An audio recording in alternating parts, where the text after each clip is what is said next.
This episode is supported by FX's The Shards, a seductive drama from executive producer Ryan Murphy.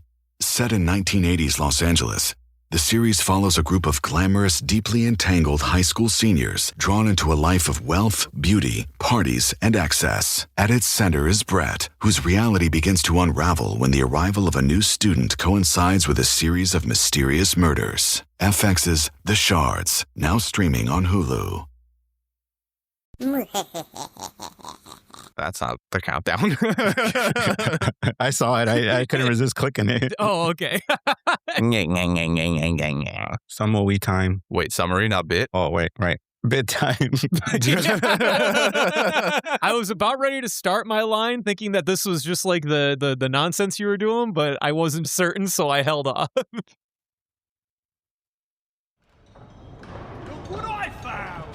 All right, here I go. I'm gonna wire these two things together. Get these carts ready to move. Get some work done. Work. Nothing like a great day in the mines. I mean, it beats the gas station. Mm-hmm. We have been yearning for this for a while. Another day, another dollar, eh, fellas? What's Skippy got us doing today? Mine stuff, put in the wagon, take it to the bigger wagon, then lunch. Tuna salad, by the way. Always tuna salad. Oi, oi, oi! We ain't got 9 lives like you, buddy. Watch it. Man, some furbal's got no sense. No sense, I tell ya. And what's with you? Looking gloomier than usual. Hey, I'll deal with you later, buddy. My friend's going through a depression over here. So, I get this whole job thing is how we earns an honest living and lets us enjoy the finer things in life, like body pillows or hot dogs and stuff, but man, sometimes I just wish I could be someone, like an anime protagonist. Have crazy adventures and stuff, you feel me? Yeah, I get you. The tuna salad's been disappointing this past week. New chef, I think. Wait, what you holding there? Dear God, he's found it. Meowster's treasure. The seemingly regular rock that grants one wish every 50 years, and then Oh, it's gone. That's unfortunate. Well, did it work? Did what work? You wish to be an anime protagonist. I mean, I don't feel any diff. God damn it, there's a pebble in my boot. Huh? What? Mom's been banished to the Shadow Realm, and an army of raccoons are asking for my head? Oh, brother, the furballs are circling us, guys. Oh, that was too fast. I'm not ready. Okay, hold up. I've trained for this. Okay, just hands out. Put your hands out. Yeah. Does anyone have any crackers in their pocket? No, I just the tuna salad. That's all we ever get. Give him the tuna salad, Christian. Give him the tuna salad. Yeah, give him the tuna salad. Okay. Give him the tuna. Okay, fine. Here, take it. Oh, they like it. Oh, yeah, they love it. Oh, perfect. They are raccoons after all, I guess. So, what is that? What's that noise? Oh, what is that? What's that noise? I don't like this. What is that? Mr. Crispy. Oh God, what? Mr. Crispy. Yeah. I'm gonna find you. What the fuck?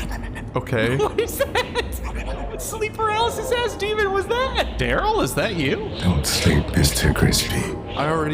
Okay. I mean, I kind of already don't do that. So I don't get good sleep anyway. Don't sleep. I don't like being an anime protagonist anymore, guys. Honestly, I think you made a horrible decision. This is a terrible decision. Take it back. I gotta wait 50 years to find that stone again. Oh my god. I think you accidentally became the anime protagonist that isn't the real protagonist. You got sent to the Shadow Realm to inspire the next protagonist. I'm a side character. Oh, no, he's the fodder. Oh, no.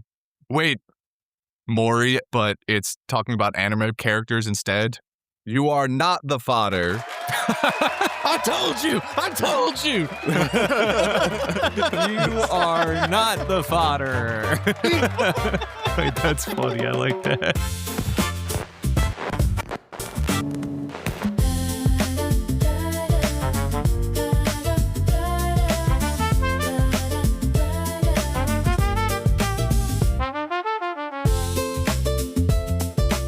Okay, all right, everybody. We're what are we doing today? We're going over 10:15. All right. We are. It's true. We are going over 10:15. It's true. That's what we're here for. Momentous occasion. I watched many episodes to get here. Some would say a whole 10-14 episodes. We'll get into your journey in a second. But I think we have a few other things to get through first. Yeah. Speaking of, all right, let me get through this, and then we're gonna get through the next thing, and then the next thing, and then we're gonna get to the fun stuff. And then 2.5 hours will have passed, and we'll still have 3 more things to do. I don't know. I think this one's going to be a little shorter. We'll see. Is that what you think?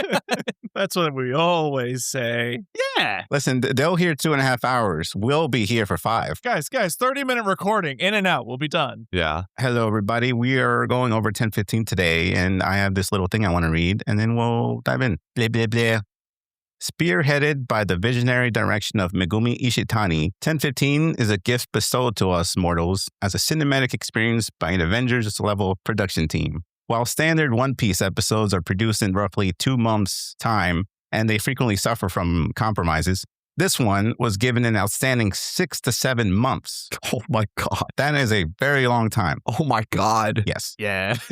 This extension freed the team from the usual weekly grind, allowing them the necessary time to meticulously storyboard complex camera techniques, secure top-tier animators, and apply intricate elements like fancy lens flares and deep shading, ultimately being treated more like a prestige short film than a standard broadcast.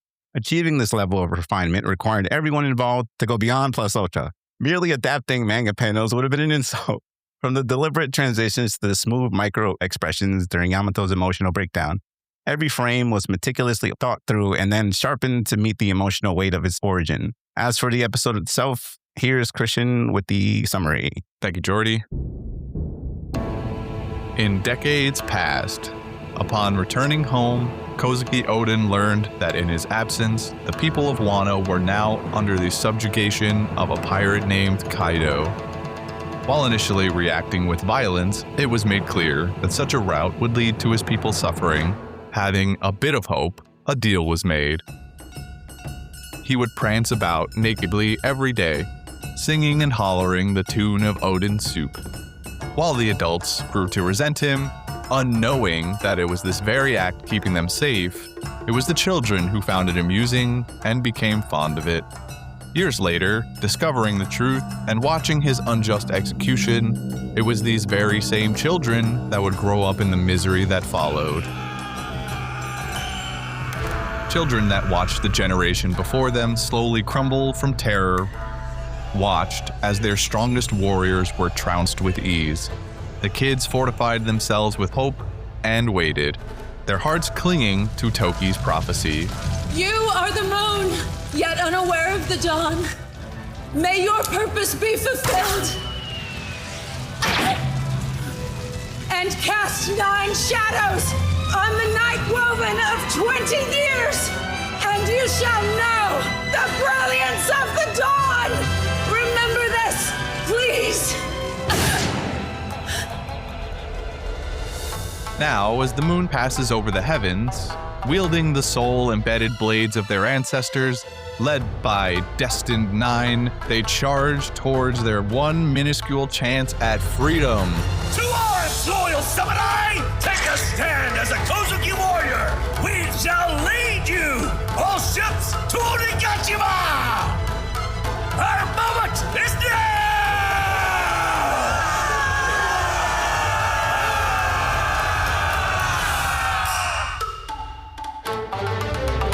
A storm of emotions and destiny engulfs Onigashima. Oden's self-proclaimed heir Yamato recalls inked memories. Thunder echoes on the Skull Dome rooftop. The worst generation stands before Titans. Kinemon's anguish lights a spark in Luffy as he vows to carry Wano's dream. Channeling the will of all who sacrificed for this moment, a single flowing strike finds its way to Kaido's sorry ass, knocking him down like a chump.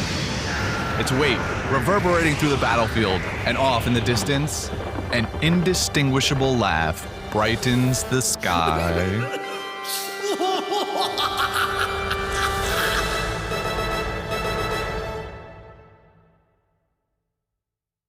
Wow, we're here, fellas. We did it. Yeah. That's intense. Where do I get to start? How do I get to start this? All right, general thoughts. All right, wait. Christian Devin. Oh, we are starting there. I would like to ask, because I'm very curious. personally, was this overhyped? Because you've heard about it a billion times by now. I ain't gonna lie, it was substantially overhyped. However, I stand by the fact that this is adequate amounts of hype. Sorry, go ahead, continue. So I believe I must have somehow either A, forgotten, B, just hid under a rock really well, because I did not see any hype for this. I don't remember it at all. Okay. So as I was going through my odyssey, as I'll call it, of episodes, The Odyssey. Good movie, I hear. I quite literally just get to this episode. I'm like, oh my God, finally good soup. Oh my God, look at it. It's beautiful. Oh my God. And I ate up. I ate like a king. The man was eating a 7-course meal of salad, and then he was finally given his roasted bird for dessert. Exactly. And it was, so plump, so tender, so beautiful, so, good frames, good pacing, good everything. Just, it was definitely something I needed several weeks ago. Christian, what about you, my guy? I would say personally that in the grand scheme of things, the episode was a bit overhyped. Man. However, still very, very, very cool. Like, every part of this is so meticulously done. I was so bought into a lot of what was happening, especially in the first half. I talked last week about Yamato and Ace's whole flashback sequence with Brendan, and much of it was about how much I like it was good lore drop, but I didn't ultimately care too much because it felt like there was supposed to be something more, and then there really wasn't. So now I see that this was where they were waiting for it, and on that part, very hype. I really enjoyed, honestly, the first half with Yamato and everything that came with talking about Oden's journal more than the second half with the worst generation showing up. Wow, high praise. That part, very hype. The amount of times I heard that this was the greatest thing in anime, though, overhyped. Okay, all right. So this is what I'm going to say. This is where I'm going to stand. So earlier, we're recording this live, by the way. Within this community, I believe they watched this a couple of times before we showed up and gathered this evening. I will also say this particular episode, I have rewatched more than the standard handful of times. Gentlemen, I believe I have watched this episode exactly 18 times, 6 times in the sub. And I cannot tell you how satisfied this episode is as a complete package for me as a particular viewer.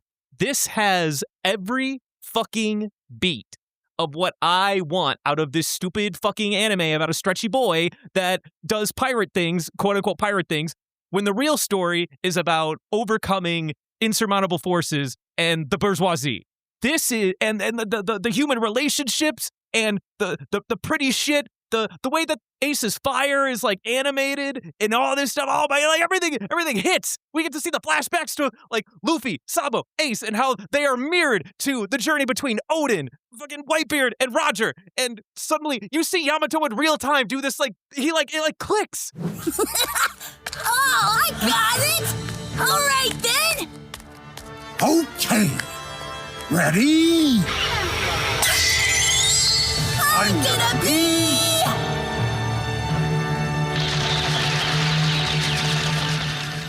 This is a visual representation of how I felt when I was watching through Skypiea, and when the fucking Eteru bit played out between him and Luffy, and Luffy couldn't be affected by the lightning, the show clicked for me. This is a visual representation of how I feel about this entire fucking anime. Brendan, breathe. Breathe, Brendan. He can't. I can't breathe. He hasn't breathed in the last 3 minutes. Wait. Breath pause. Breath pause. Yes. Breath pause. While he breathes, I'll tell you that I did watch this episode twice because I enjoyed it that much. Incredible. Overhyped, though. Overhyped? It is overhyped. I'll stand by that. You watched it twice. I watched it twice. It's so overhyped. Bastard. Not only did I watch it twice, Brendan, I did the solid of watching it in the dub the second time just to see how that went. Oh. My bad. I went out of my way to watch it the second time in dub. A man of culture. And I will say That dub slaps. I just hearing some of the characters for a full episode though was actually really cool. Yeah. Oh no! No! Hey! What happened to you? I thought we were having fun, but now you're out cold? It can't be. Oh, I fell asleep. Don't freak me out like that! I thought you were dead! My bad. Yeah, I do that sometimes.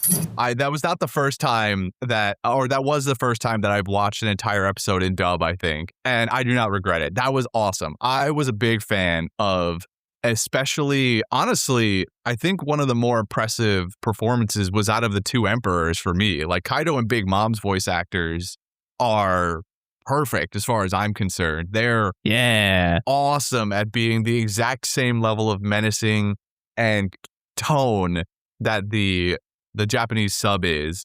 So I was super impressed with it, and I had a great time watching it back the second time in the dub too, because it allowed me to pay attention more to the visuals rather than having to read the subs. So I got to watch the incredible animation even better the second time around than the first time, which was awesome because there's so much to look at with it that getting that reprieve from not having to read subtitles made it a lot better, honestly. You know, what this episode does right, it splits it into two halves. The front half being more Ace and Yamato stuff, which I know at least two people on this cast have like no interest in Ace up until this point.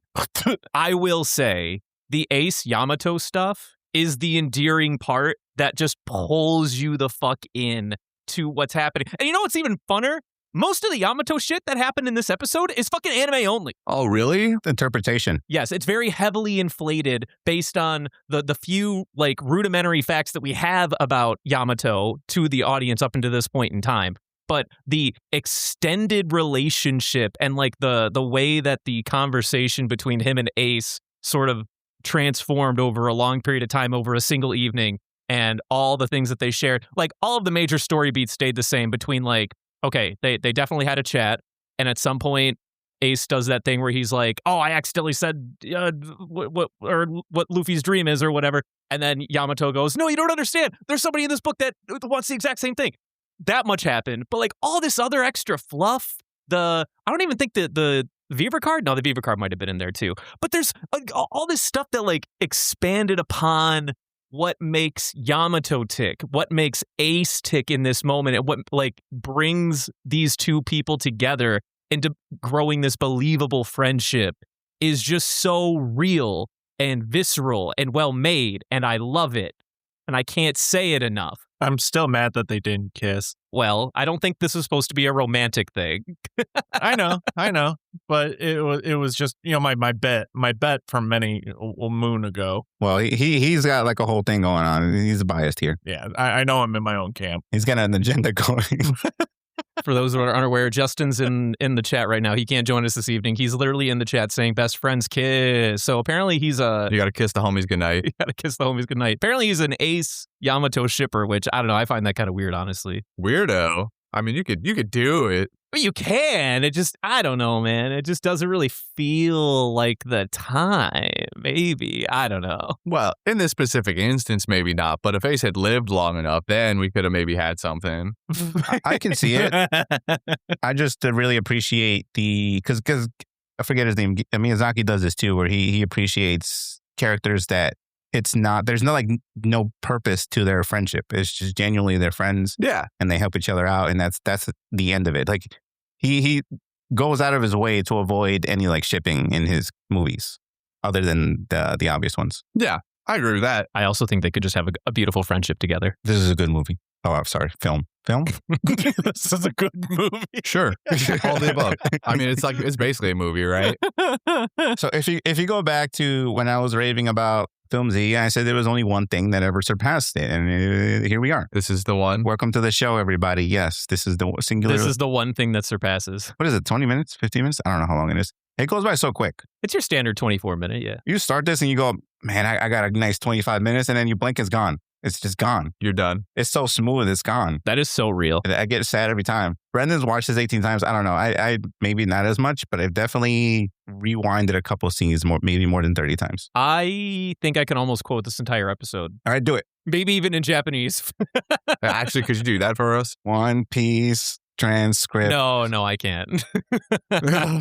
No, but there's so much about Yamato here. At one point, Yamato is describing like the story. Like there's two phases of Yamato in this flashback. The one that's living in the moment with Ace in the past, and then the one that's explaining all of these details to Momo in the present. Yamato has the logbook from Oden, and as he is describing the events of the logbook to Momo, like talking to Momo like he's like some kind of fairy tale figure, or like this like he's Lancelot in King Arthur's narrative or something like that. And I just love this duality in the character in the past and the present. Their enthusiasm for speaking to Momo is like almost equal to the turmoil that their performance had when they were like, oh my gosh, I'm never going to get out of here. Like, I'm fucking stuck here. I hate it here. I want to add to that. Yamato might be the only person in this entire universe that knows both the past and the present and how they connect, which is why I think we got that dream rendition sequence where the Yamato has the big like brain blast of like the crossing of the wills. Yeah. It's astounding to know that because of this journal, this is the only person in this entire world that can even like understand the magnitude of this moment. It's because then the overlay doesn't happen if he doesn't meet Ace and then get the whole backstory accidentally, mind you, because Ace opened his big mouth when he didn't mean to. I don't understand that. Like, why are you hiding the King of the Pirates thing? Like, I think that's silly. I don't know why they added that part. I personally think it's silly. Well, I mean, he said it. You should hear it from him. It's like getting a spoiler versus, seeing it raw. I wanted you to hear it from Luffy, not me. Exactly. Well, I think, my $1 million question is, do we think that King of the Pirates was the only thing Ace had to say? It kind of seems implied that it isn't the thing because they dance around it without saying King of the Pirates when it's never been a secret that he wants to be King of the Pirates. Which I mean, then begs the question, like, what is the dream that we have not heard of before for Luffy? I was going to wait till after we discuss the main things, but you guys are really diving into some of the questions we got from the listeners. Yeah, I mean, this particular one does. So I asked the Discord to submit a couple questions on this episode, and we've hit two of them at this point. So the one we're currently on is, what do you think Luffy and coincidentally Roger's dream is? And do you think it differs from his goal? And that was asked by Lindsay. This seems like the first episode where they're really introducing this idea. Maybe someone, Brendan, Jordy, can correct me if this has kind of vaguely been hinted at before, but I don't remember there necessarily being a distinction before this point. I would tell you that you are correct. There has not been a distinction. I have an interpretation. I don't know. To me, it's a little obvious. Like, to me, it's like you see what they're saying, and it's right there in the text. So Roger was outright about, he just wanted to do something so grandiose. And I don't know if this is before or after he knew he was dying. If it was after he knew he was dying, then he just wanted to do something big before he died. If it was before, it's just pure ambition. He was like, I want to get to this part of the world where the government is telling me not to go. I don't care. Like, you tell me not to press the button, I'm going to press the button. I don't care what you do. So that's just pure rebellion and ambition and just seeking adventure. Luffy has stated in the past that he just wants to be the freest person on the planet. And who is freer than the almighty King of the Pirates? Yeah, which I don't know. It feels like it needs to be more distinctive than that because since those things basically go hand in hand. If I were to make a guess, kind of like what I think people have said about what the treasure is at the end of the Grand Line, I think it's going to be something kind of silly and nonsensical. Yeah. My initial thought is just that whether it particularly has to do with him and his crew or a wider range of people, I think he just wants people to have fun and laugh and stuff, like just have a good time. Like, his goal is to just let the most amount of people be happy, I guess, or laugh, and then it can coincide thematically with the name of the island, Laugh Tale, or something to that extent. That would be my guess. Something along the lines of just like simple, but can be applied widely enough and because they're getting laughed at for this, it sounds childish. That's where I'm kind of getting this whole thing about just wanting to let the most amount of people be happy or something to that extent. Something more than just free, because free coincides too much in my mind with king of the pirates, which is a thing we already know. I don't know. I think just saying you want to be the freest person ever just makes sense to me. You know what I think it is? I think they both wanted to just clown on the world government. After becoming king of the pirates, they wanted to open the world's biggest carnival. Ooh. Which is why Buggy, future king of the pirates, is currently in the front running seat. Oh, I see. Because he's already got his circus established. And then one day there will be a duel between clowns, between Luffy and Buggy for the final seat. Is Luffy like a metaphorical clown, or is he also going to go to clown college or something like that? Oh, no, he basically, at some point in time, whether it be Shanks or somebody told him that if he becomes king of the pirates, he doesn't have to go to clown school. That's the only reason he did this. That's what drove him. Well, while we're on Luffy and Roger, there's another question we sort of broached a little earlier. If Gold Roger and Luffy were peers, in what ways do you think they disagree with each other's values and leadership styles? By Rah-Rah. Similar energy in head empty, no thoughts, love fight. But I don't know. I'm gonna give Luffy a little bit more the benefit of the doubt. He's not one to well, maybe he would. I don't know. I'm thinking of the moment like when we saw Gold Roger tell Rayleigh and Gavin, like, hey, stay back. I want to fight the samurai guy. Oh, let me protect you guys. I don't know if Luffy would do that bit, but maybe he would. I guess it would kind of depend on the context. I think are you claiming that Luffy is less head empty than Roger? Because I don't know if I would agree with that. The more I think about it, the more I convince myself they're the same fucking person. Now I think about it. But there's two things here. One is a person who had to create the line. He had to essentially do everything without any like roadmap. Or he legit is pure like chaos incarnated and then packed into a person. Like there is no line there. He said, I want to do something. I'm going to do it. Luffy has like someone to follow in that regard. So Luffy, by circumstance, is a bit more conscious. Roger's like, I want to go that way. I don't care what's that way, but I want to go that way. Luffy. Roger paved the road while Luffy is following. Yeah, but Luffy, by circumstance, he just like out of his like wanting to, he still is following Roger's footsteps. I feel like Roger in your case is getting undersold for how much work he had to actually do to figure things out. Like, sure, yeah, that's what I'm saying. Chaos incarnated. He had to steamroll through everything. He had the harder journey. Yeah. Well, I guess that's circumstance here because now Luffy has a like competition, so that sort of equals it out. So I guess Brendan has a point. I don't even know if I made a point yet. I'm still trying to think of what my fucking point was. you said like they were a little equal in that regard. They're just the head empty in a way. You know what really jumps out at me is the hardest question to answer? Leadership styles. Do they differ in their style of leadership? I would say no. Although, and you know, like I'm thinking in my wealth of knowledge about Roger, both like future knowledge with Roger and like knowledge we already have with Roger today. And I just can't find a divide in their leadership style. They're like kind of the same guy. I don't think we have enough of Rogers to really like have an opinion on that at the moment. I would agree. You can surmise they had a similar one, but I don't know. There's just not enough of Roger. Like he could have had more structure than Luffy. Luffy is the because I had this thought out where I was like, how do each of, because in order to become an emperor, you have to have succeeded in other ways. Like your leadership style and the way you recruit your people has to have worked to your benefit to a point where you managed to become an emperor, right? So I guess I can get into this now. Kaido's whole thing is power. Like it's like if you're strong enough, we'll work together, and if you're weak enough, I'm gonna just subjugate you, and then you join me. Big Mom's like, I'm gonna politician my way into power in whatever way I can. Like I'm gonna marry your. Like, you know, through the marriage or transitional, or I'm going to marry your dad and give him a child he actually loves. Yeah, she's going to like find a way to marry the power that you have and she has, and then she's going to subjugate you. Like that's the whole thing. Shanks is in a corner. I don't know what that dude's deal is. Shanks is just kind of like existing. I don't know. Yeah. Whitebeard's thing is loyalties. It's like, if you join me, I will promise to take care of you as much as you can, except he's a liar. He's a dirty liar, but we can talk about that later. He's a dirty liar. I'm just saying. And then Luffy is the, like, I think he would stand in the Roger place here. He's like, I want to do this thing, and I know you want to do this thing, so why not just join me and help me do the thing while you do your thing? We're just going to do it together, adjacently. I have no power over you. You have no power over me.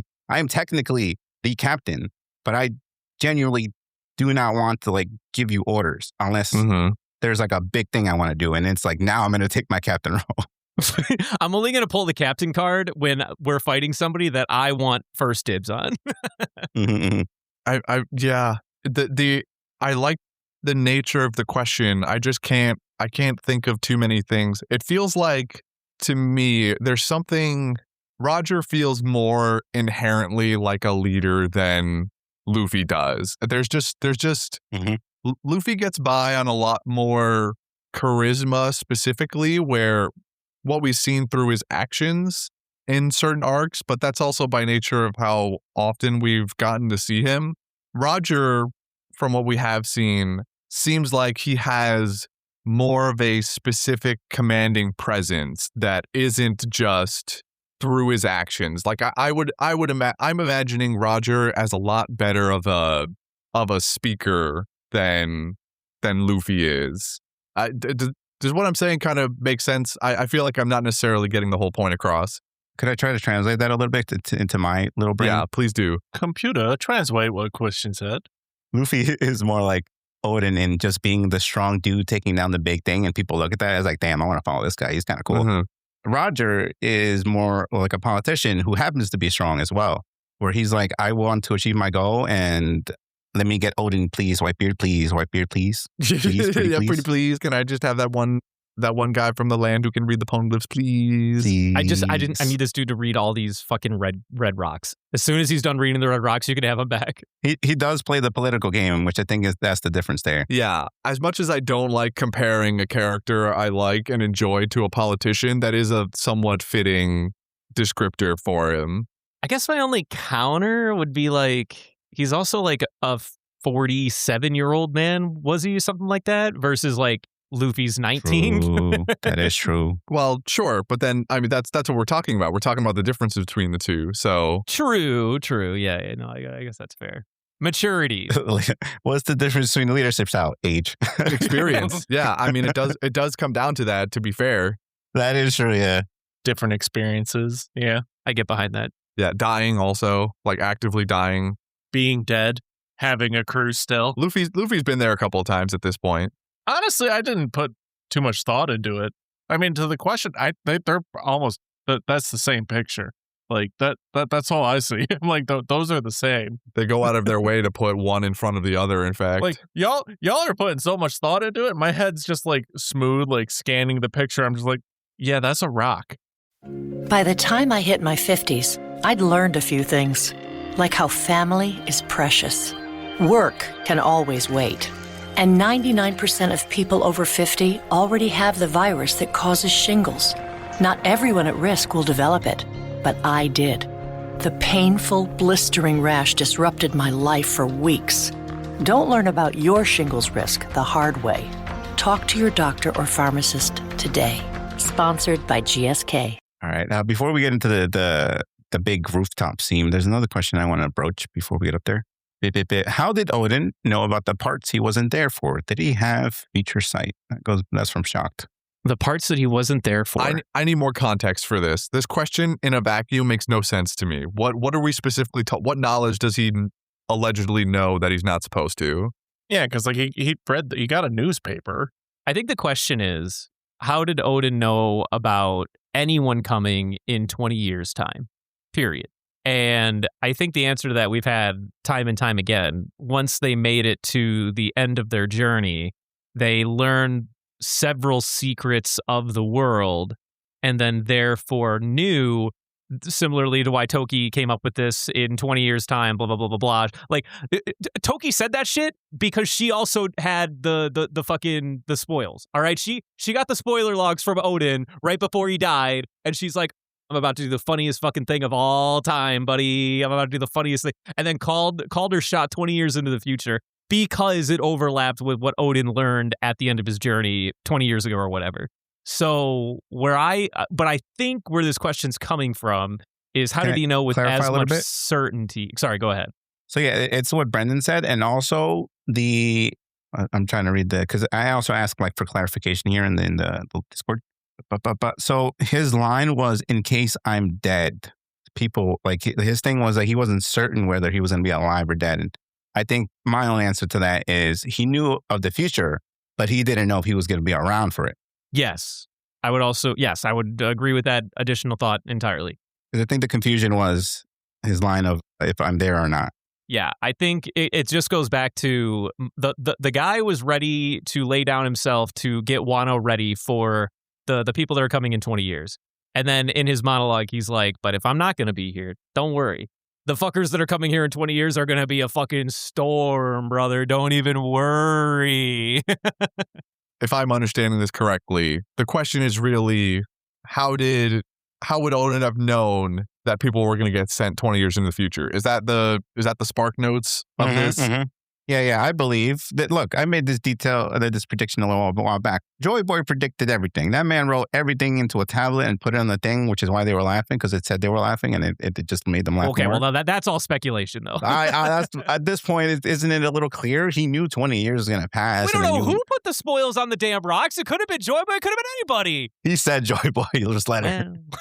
I think because we've already kind of basically established that Toki's power works by sending people 20 years in the future, he got whatever future knowledge he got from Laugh-Tale. I keep going back and forth in my head on the name of the island. And then they just came up with some plan, like in case he dies or in some extreme dire circumstance, you're going to send people into the future so that they can do the thing instead of me.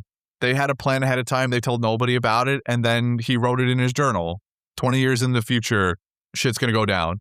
Okay, so you think, so you're more in line with, you think he told Toki X, Y, and Z things, but then irrelevantly, he was like, hey, do me a favor. Send our boy and like a handful of my guys 20 years into the future. We're going to do our salty run back in 20 years. He just picked 20 years? No, he didn't pick 20 years. That's Toki's power. We've already talked about this. It doesn't have to be 20-year increments. Could have been anything. I'm pretty sure we talked about that it was 20 years. It was always 20 years. I believe that is a falsity, but go ahead. I think I do believe Gabe talked about this at some point. It's never specified at 20. We just happen to only have 20 at the moment. We don't know if it could be 500. We don't know if there's like a time limit. Her powers are too open-ended at the moment. Yeah, I mean, she came from over 800 years ago. In fact, she was born over 830 years ago, which is not an interval of 20. I mean, that part's, to me, that part's irrelevant. She'd have lived 10 extra years, like, well, I guess that's normal. That part means nothing.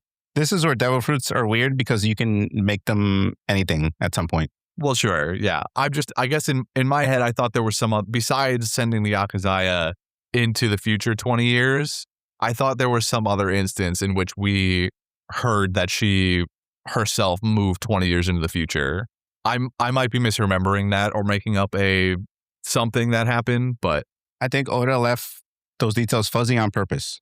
It has not been confirmed one way or the other that her devil fruit works in 20-year increments. So I think it would be naive to assume it has to. Fair enough. I still think Toki is part of this plan regardless. But this is why I think that Joy Boy put the thing on the stone or whatever they found. I don't know, it's a stone. It could be just like one long piece of paper, but how do you know it was exactly 20 years? It could even be a boat. Yeah, it could be a boat. If Toki's power is both known and unknown, the exact number of 20 means Oden knew something that she didn't.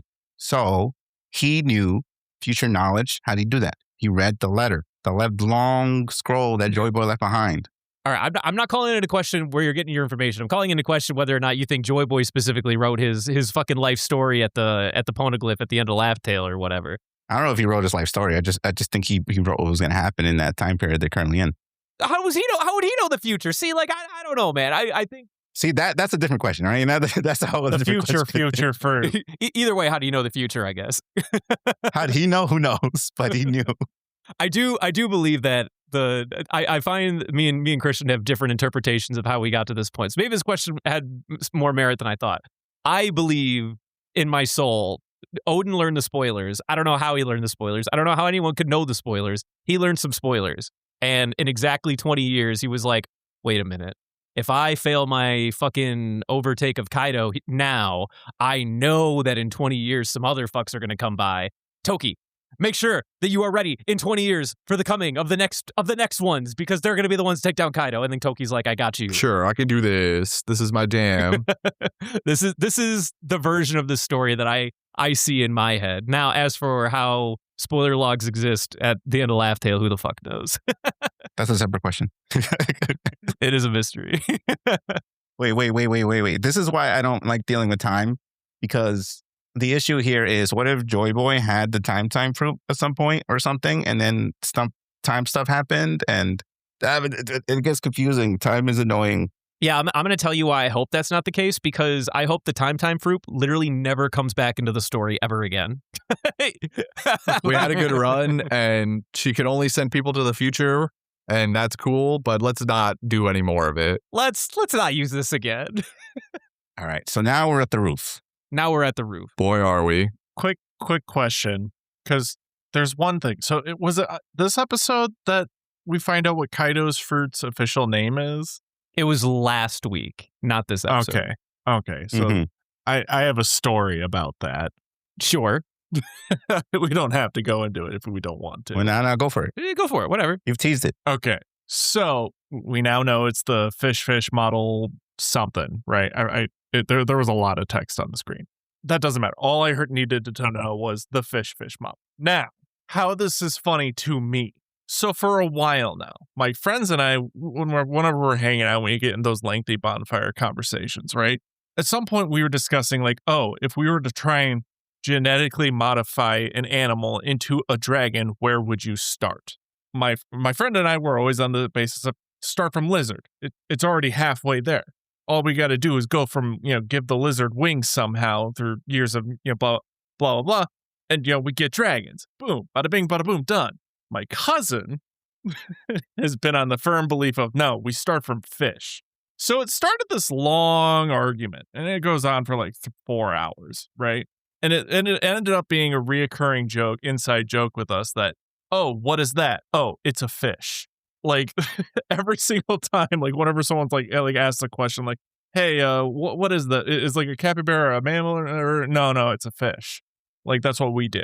So we're just, this is just being a reoccurring joke. And we just thought that, oh, my cousin's fucking crazy. Like, what the fuck are you talking about? Like making a dragon out of fish? You're insane. And we get to this episode and it's announced, and I say, hold the phone. And I pause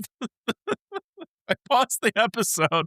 I'm like, no, you can't. He's just in the corner dying. I'm losing my shit. He's losing his shit from hearing that Kaido's dragon fruit is from a fish. I'm like, it was fish all along. Right. No. It was fish all the way down.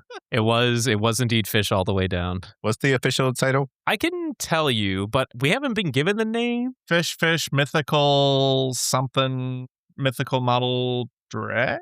I don't think we get the specific. We just get fish model fruit. Yeah, all we got was that it was a fish fruit, and then we can kind of deduce what fish it was probably. So he's Gyarados? Yes. Pretty much. Yes. What do you think?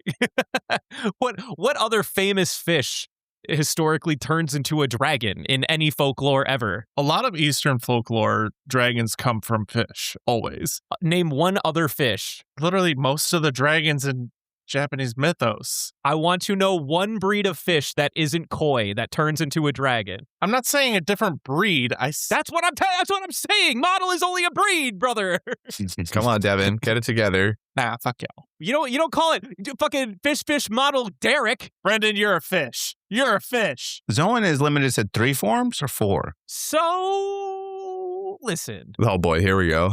Because no, look, I'm thinking we've only seen 3-ish, right? So Choppy kind of breaks the rule, but in theory, yes, it's supposed to be 3 forms. You have a beast, a regular, or your normal form, and your hybrid. That's it.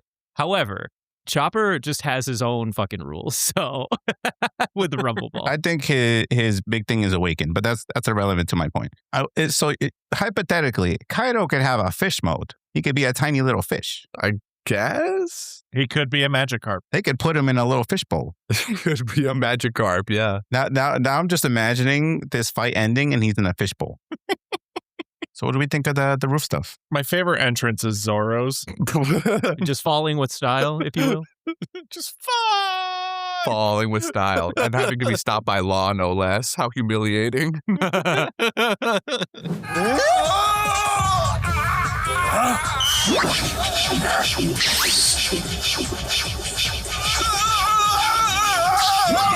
had it under control.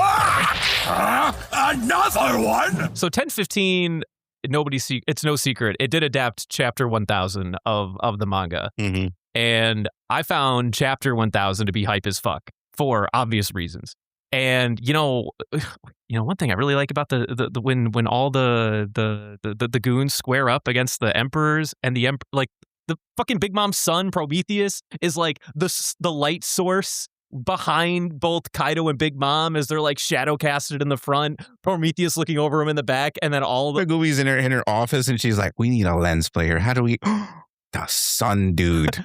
How do I justify lens flare? Oh wait, we have a we have a literal sun. Perfect light source. We have a tiny sun right here. How do we justify red mood lighting in the middle of the night under a full moon? Brothers, do I have an idea for you? Take that sun and put him behind him. Fucking mint, by the way. If at the end of that thing and the place becomes like dark and icy, does that mean that the sun dude just kind of got blown away? Maybe. Are you saying at the very, very end? Yeah, because it turned back to like icy and dark. Sun dude is basically gone, right? Like kaput. No, I don't think the sun dude took any L at all. I just think that. But there's no light. Well, yeah, but probably for a lot of reasons. Number like the Prometheus like saw Kaido get the hand for a second, and then he was like, "Wait, whoa, shit, what the fuck?" No, so he's hiding behind Big Mom. There's just a big light behind Big Mom. Now he's hiding behind. Exactly. Now he's hiding. He's like, "Wait a minute, maybe I don't want the smoke after all." Did you see that punch? That was pretty metal. But yeah, all the goons squaring up, showing up, them bickering with each other, and then of course, when Luffy catches up with the Akazaya 9. Oh, question. My heart. Go ahead. Mhm. So with how many people? So we got Law, Trafalgar, or no, not Trafalgar. Eustace, Killer, Zoro, Luffy. Am I missing anyone else that's on the roof? I believe that's it. Those 5. You are not. You got all 5. Oh, okay. Damn. Never mind. It's all the worst generation guys. They're all the guys labeled under the worst generation. Because I was just going back to what's her face's little thing about the people of 9 and then the Dawn. Toki? Oh, you mean the Akazaya 9? Yeah, I was wondering. I was like, oh, what if she like this like if there were 9 of them? It's not the Akazaya 9 that she was talking about that she didn't. Wait, no, he's kind of cooking. No, Devin's cooking. It's another generation of people, the bad generation. It's another 9. Wait, that means we're missing people here. There should be more people on this roof. Right?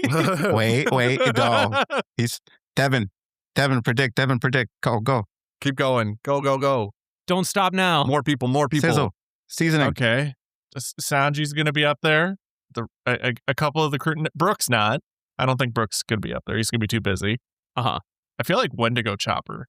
That's gotta. We haven't seen him in a. Wendigo Chopper makes it to the fight? No way. 0 chance. That would be sick.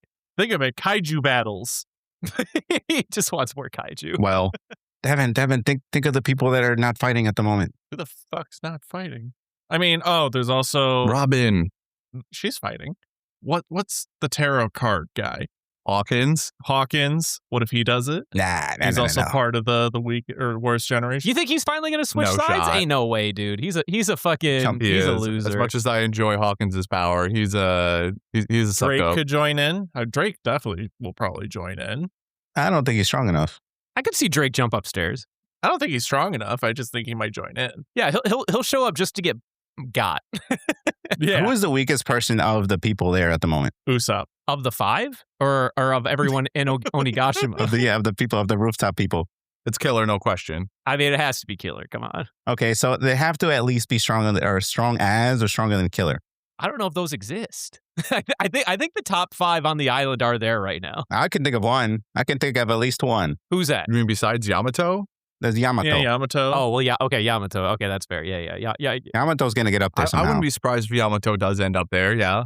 I want to see the fight between him and his I think father. it'd be cool if Momo finally fucking pulls up his panties. What's Momo gonna do? And it does what? What is he gonna do? Turn into his like little noodle dragon? Yeah, what if he like, I don't know. He could though. He could. He could, and then he could like, get like, I don't know, bigger. And then they could do like two snakes fighting where they like slither around each other. Why and would like, he get bigger? Explain to me. I want to know why he would get bigger. He's an 8-year-old in a tiny dragon form. It's devil fruit. They don't make any fucking sense. Well, all right, you kind of got me there. Name a time where a devil fruit has stayed consistent. Literally all of them. You're so dramatic. Liar. So dramatic. Liar. If you think in like battle mechanics, you have two flying people. So they have to have a flying mechanic with them. And we only got really Momo at the moment. I don't know who else flies. Marco. I mean, Luffy can fly. I guess Marco too. But he's fighting a pterodactyl right now. I think he's fighting both. I think he's fighting both king and queen as of right now. He's got his hands full. We need at least one flying type up there, if not two. I mean, Nami could start being a caster. Nami's like knocked out, dude. Nami's not going up there. Nami's not going anywhere near that. Actually, it would make sense because she's like, I want that fucking cloud back, Big Mom. Well, that's true. She does need to get the other half of her cloud. I mean, we could get our CC down, which is Robin. Nah, I think some of these characters are just like not good matchups in this rooftop fight. They're too like Robin's thing is she's great if you like keep her protected in some way. There is no way she's not gonna catch any strays in this big like brawl. That's why Usopp and Nami can't be up there either. Yo, why you gotta talk about my boy like that? He could be up there. He is knocked out. He took 2 headbutts to the face. Dude got fucking Mortal Kombat X-rayed. But we are forgetting that Luffy is his own flying type. That is true. Like I get that, but that's like limited. Like that, there's a time limit to that, and I don't think Luffy's gonna defeat Kaido in like whatever time limit that thing allows him to fly in. That's also true. Actually, that was going to be my question. How many Gear 4s do we think it's going to take to beat Kaido as of right now? At least 3. You think at least 3? Oh man, you think? Hold on, I just want to make sure I clarify this. You think your boy is gonna hit Gear 4 or 4th gear, and then have to take a 5er? Who's tagging in when he takes his 5er? Is he going downstairs, or is he just like Zoro, protect me? And then he does. I think it's just more like he gets knocked down, someone else takes up without even like having to think. Like they're like, all right, I'm tagging in, like WrestleMania. He's just right. Knocked out of the ring. He's like, all right, I gotta catch up. And he's like huffing it because he got punched so fucking far away.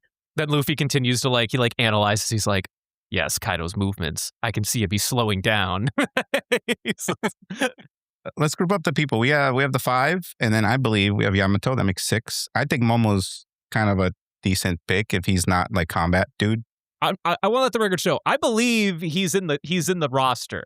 I just don't believe for a second that he's not fighting. He ain't doing anything. He can show up there with Yamato, but nothing's gonna happen. Very utility based. That's 7. My boy needs to be aged up first before he can fight. He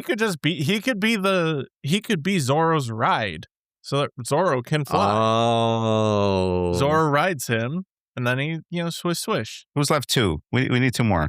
I don't know who else is left. I think Marco would. I guess Marco's busy. He's doing stuff downstairs. Kawamatsu comes back, dude. Kawamatsu 2.0. The Akazaya, absolutely not. They're all done. It's over. Actually, hold on. I think Keen has a solid chance of going in for the salty run back. No way. Nah, dude's folded. You think 0 chance? Not after the way we just saw him. He vomited blood. Hold on. Do you think Keen is down for the count? Yes or no? First of all, Yes. You think yes? Man, you're telling me that the anime finally convinced you that a character's done? No, not dead. Done. Okay. So you think he's down for the rest of the arc then? Yeah. I think it's about 95% likely that Kinemon is down. I think there's a small portion in the back of my head that is thinking some healer nonsense will happen. I don't know, like Chopper will get to him and we'll be able to magic patch up his wounds and stuff and fight, or whatever the case is.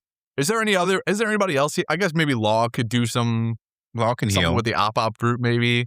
Dude, how crazy. Wait, no. Is the ultimate move on Law's fruit only applicable to him, or can he can apply it to someone else, right? What are you talking about? It's like ultimate that kills him. Oh yeah, no, I think he can do it to anyone he wants. Yeah. Oh, okay. How crazy would it be if he used it on Kinemon then? Right here, right now, but then he'd kill himself. Right here, right now. Yeah, I don't see that happening. Nah, that's not happening. At best, Kinemon's gonna have the last word. That's it. He ain't swinging. He done. He folded. I think thematically, and it would make sense. I would kind of be upset if Luffy defeats Kaido or does the last hit. I think thematically, someone from Wano has to do the last hit. Momo. Stabby. And then I think if the only one left is Momo, so he at some point is going to fight. I do think Momo is going to show up and do something, but I think it's going to be limited to monologue. I don't think it's going to be anything substantial. What is Momo gonna do? He can't fight. He's 8. He doesn't even know how to control his power. Kaido's laying on the ground, right? I'm painting the scene. Kaido's laying on the ground. He just got the shit whopped out of him. Everyone else kind of smoked out. Momo wandering over with a knife. Wanders over. Saunters. Saunters over after, he got the shit kicked out of him. And then he fucking slits his throat and takes his head. Whoa. Oh my God. Okay, wow. It got really bad. Brutal. I think he's going to be like barely hanging on to somebody while he's flying or something. And then they're going to both attack him at the same time. Like Goku and his son when they defeated Cell from that one show. Yeah. You're talking about Gohan from the Cell Saga? It's going to be one big attack. One big final attack, and Momo's going to be in there. What do you guys think of the scene with the red Scabbards here? Or are we still trying to make your roster? Are we not done making this roster? I think we put the roster to bed. It's a good cook, Devin. I like it. I do like that idea a lot, actually. But I was going to say, what do we think of seeing the red Scabbards get their shit rocked? Awful. Guys, right? Gut-wrenching. Dude, the cut from Luffy, like him back in whatever part of Wano they were in, talking about how, everyone's all good and whatever, and Kinemon's like, what do we, I'll see you there, buddy. And then the cut directly to they're all basically dead on the ground. Yeah, it had me thinking like, oh God, are they going to kill Kinemon right now? But I was like, nah, this is the upshot. This is the part where we're supposed to get, hopeful. He's not dead. He's definitely not losing limbs. Okay, wait. This, we're jumping into a little question here from Rara. Is Kinemon the true princess of the Wano arc? Fuck yeah, he is. Sorry, I overstepped. Sorry, somebody else can answer. Momo might be a better option. He's getting literally carried everywhere. Yeah. He's quite literally the prince too. I mean, that's also true, but like as far as being treated like a princess goes, Momo, I think, is a better candidate. Also, the princess of the arc, well, maybe that's not true. Law was the princess in Dressrosa, right? We agree on that? Yes, Law was definitely the princess in Dressrosa. Okay. Sure. Never mind. I was gonna say what I was gonna say was the princess usually doesn't get quite so fucked up, but Law got pretty fucked up in Dressrosa, so that doesn't actually apply. I can't wait for Law to put Kiku's arm back on. Oh man, you think it's gonna be so easy? You think Kiku's getting her arm back? Devin, please, you just ruined the immersion for me. Oh, did you? He's right though. I mean, I didn't think about it either. To be fair. Damn it, Dan! Dude, he just took the stakes away. Y'all just forgot that Law exists. I mean, a little bit. He's been kind of gone for a bit. He has been kind of gone. No, that's all true. I'm going to copium and say that it's been too long and the tissue's already dead and he can't. No. This is One Piece time. It's been like 2 seconds, maybe. No. It's been like 20 minutes. He can't do it. That's why we didn't put it on ice fast enough. So it's all dead tissue now. Just keep huffing. I'm gonna keep. No. Remember when the entire Dressrosa was literally one day? Remember that? All like 800 episodes of that. Sure, but we're not. That's not where we're at right now. We're on Wano. We've had a couple of weeks of Wano. Yeah, you were right. This is 100% copium. This is 100% copium. Wow, look at this bottle that they're huffing. It says on it 100%. Just to add to a little bit of this like rooftops thing. There's so much to go over. Just know animation is very hard. If you think it's hard, quadruple that. If you want to, take your stab at it, draw a ball and make it bounce against the wall. And it's really hard. So the team that they assembled, they are like very highly specialized in like in their own individual things, because when you like animate, you tend to like be better at certain scenes, or you were given like certain assignments where you were learning how to animate, and then that just became like your specialty.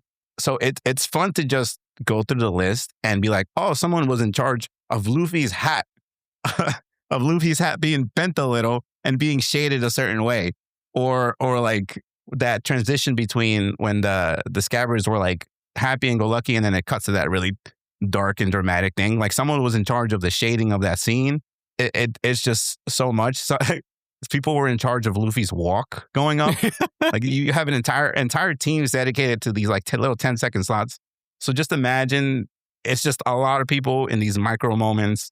And it's just very, very nice to just think about when you're like imagining something like this being made. See, whenever I watch animation this good, I literally just go, yes, someone died while making this. Somebody probably did not do very well. Like once they finished this, somebody was definitely sick for a while because of all of the restless hours. Every anime episode has at least one sacrifice. Even the bad anime. Many lives are lost in this. When you see Kinemon literally pouring blood out as he's gasping for air, begging for help, that's real blood, actually. It's real blood from an animator. It's actually a live shot, not a. They rotoscoped the blood splatters. They did. Dude, it looked way too good to be animated entirely. Like they had to have taken reference from somewhere. I'm telling you, dude. They had one dude just drawing that for 6 months, just blood splatters. It's a really good scene. But this brings us to our next question. Which I think one of these is funny. Who is the more compelling arc villain? Kaido, Orochi, Big Mom? Defend your opinions, cowards, by Lemon. Wait, who are the options? Kaido, Big Mom, and Orochi. Kaido. Okay, well, Orochi isn't even in the running. Really? I would. No. I would put. I think it's Kaido at the top, bar none, like without question. But I would put Orochi then Big Mom. I don't think I care that much about Big Mom in this arc. Yeah, Big Mom was kind of old news. Which is weird because she's better in this arc than her own arc. He's right. He's kind of spitting. But I would still put Orochi above Big Mom for all of the tragedy behind his family and basically how he got there and was completely manipulated into this position. Yeah, I feel like he's higher because of context, not because of actual actions. Yeah, he does have a lot more trauma. Yeah.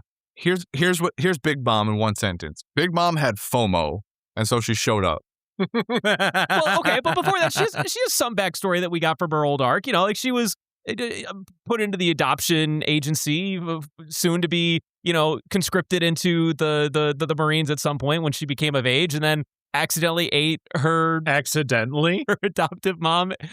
Allegedly. I guess I should say allegedly. That's all in her arc. Her showing up on Wano is because she heard Luffy was here and went, I gotta fuck that guy up before Kaido does. Listen, I'm just saying if we're talking about compelling arc villains, I'm thinking in terms of like the whole package, not the limited view within the one arc. Yeah, but if you limit to specifically this arc, this ain't about you, Big Mom. This is about Kaido.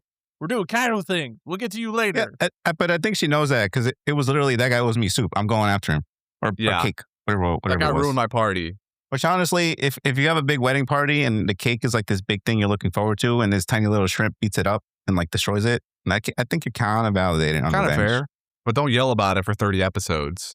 I do think you guys are kind of spitting. I ain't gonna lie. I appreciate you coming to Big Mom's defense. I just think that Orochi, in terms of the whole package of Wano, makes I still hate Orochi. Like anytime he's on my screen, I want him off my screen.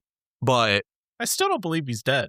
No, he's definitely not dead. I'm wondering when he's gonna show up, but he's definitely not dead. Yeah, I don't either.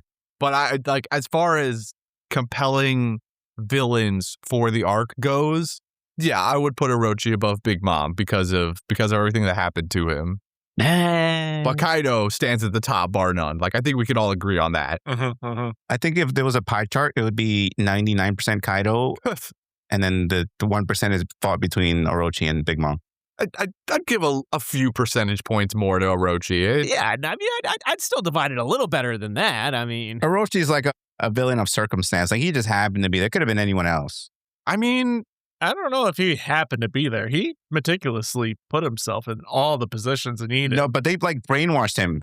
They manipulated him into that position. I think it could have been anyone. Like, we could have had some guy named Bob, and they were like, we hate Bob. Bob, Big Mom, and Kaido. Which one's more compelling? It couldn't have, though, because he was the last of his family. Like, the very family that was spited by the Kozukis all those years. And the entire, like, most of Wano for But that's what I mean. Like the circumstance was they knew that he wanted revenge. It could have been anyone from that family if they happened to find them. Did you take a huff of the copium? Your version of it could have been circumstance would be if they pulled some random dude off the street. Your version, that's what your version of circumstance sounds like.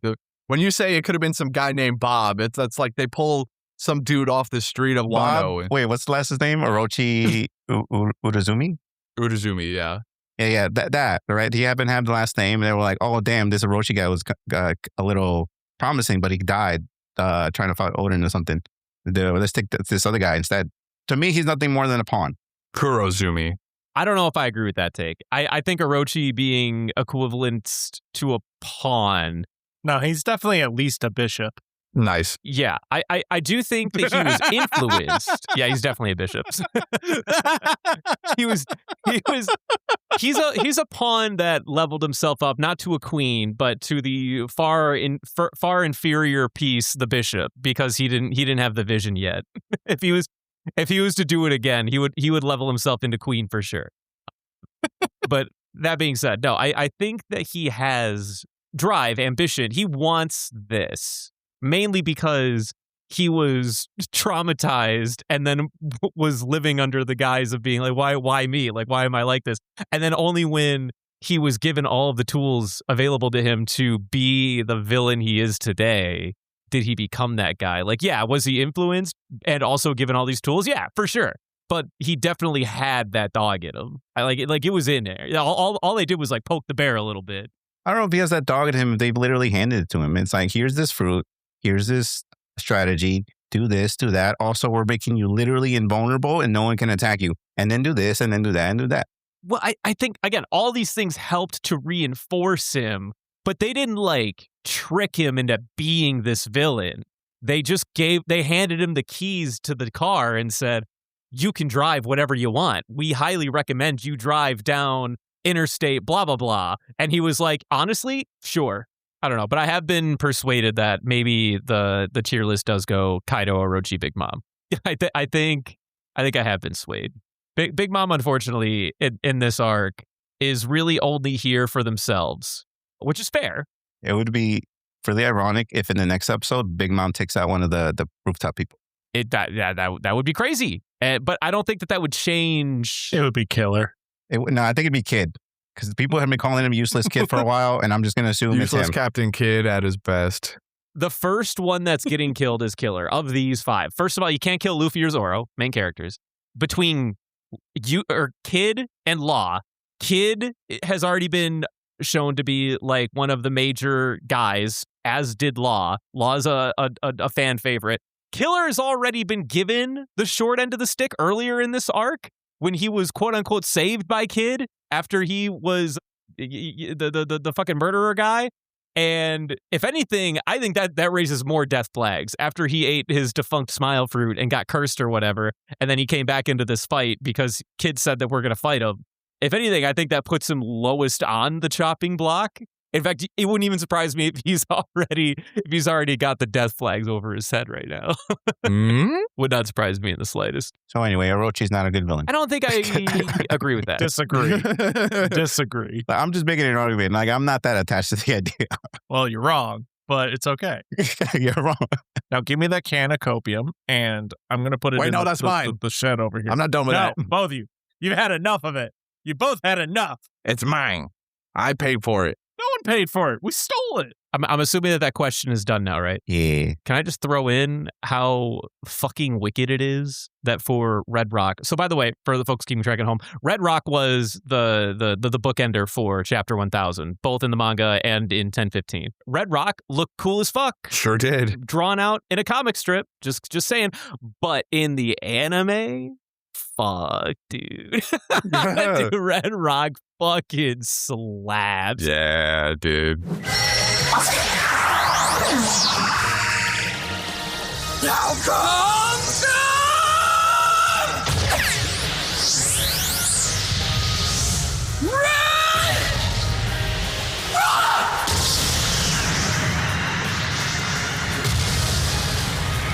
can I say how fucking rad it is as somebody who went through thermodynamics as a college course in real life? Nerd. That after Luffy gets done punching him with the giant fiery fist and it immediately extinguishes, that the entire world around just immediately freezes over because that's how heat exchange works. That's crazy. Well, look, I thought the same, and I thought that's really cool. And then I remember that they were already on like a blizzard top mountain looking thing. Yeah. Brother, they were just like on top of the roof. There was no reason to believe that there was a blizzard. The only reason it frosted over was because Luffy went from having... But I only remember it because when they defeated, forget that traitor dude, it was like snowing on the floor. There was never any snow on the floor. What are you talking about? This didn't happen. Was it? My memory's wicked then. Yeah, with Kiku. Yeah, Kiku. Yeah. Yeah, there was snow and stuff. Yeah, like downstairs on another side when Kiku's doing Kiku things. And with higher elevation, it's implied that it's going to be snowier. I mean, he's kind of right. There was already snow present, but they do, to your point, Brendan, make a point of making crystallization noises and that more snow appears on the peaks or whatever it is that they were showing. I forget. It's true. So there is something to what you're saying still. So we can still be hype about that. I'm just conflicted. Thank you. Jeez, I thought I was fucking taking crazy pills. No. It's still cool. Like, I'm not bringing it down. I just, my personal like observation was conflicted because it was like, damn, it was already snowing. That would have been really cool if it wasn't. Sure. Okay, I know what you're saying. You're talking about like 30 episodes ago when she was fighting fucking Kanjuro behind the doors, like way the fuck over there. All right, in universe, that's like 5 minutes. It's just somewhere else. Somewhere else entirely. It's been like 30 seconds. It's been 30 seconds since that fight. It's been 30 seconds. I believe the dude who drew that Red Rock was Takashi Kojima. D. Kojima? That dude is my goat. He's my absolute fucking goat. Delivered incredibly fluid body mechanics and explosive fire effects. Good soup. Also, I'm glad Kaido. Amazon Health AI presents Painful Thoughts. Why did I search the internet for answers to my cold sore problem? Now I'm stuck down a rabbit hole filled with images of alarmingly graphic sores in various stages of ooze. I can clear my search history, but I can never unsee that. Don't go down the rabbit hole. Amazon Health AI gets you the right care fast. Healthcare just got less painful. I got that fucking shit in the face. Ooh, boy. Man needed a fucking reality check. It's kind of like it's kind of like therapeutic of like, you know, the whole Yamato backstory of like the statue being kind of melted when Ace and him punched it. Yeah, melted in the face. And now Luffy punched him in the schnoz too, and it's the same cheek. Do we think the build up to the Red Rock was an homage to the All Might stuff in My Hero? I don't know how it all might fits into this. If people are unfamiliar, it's the same like solar system attack build up thing where like they have a bunch of stars and it brightens up and then it like connects and then it does one big attack. Like when Deku does his like 140 plus ultra attack, he does that same exact like effect. Oh yeah, sure. Yeah, I could see it. You mean like for Ryuo or whatever?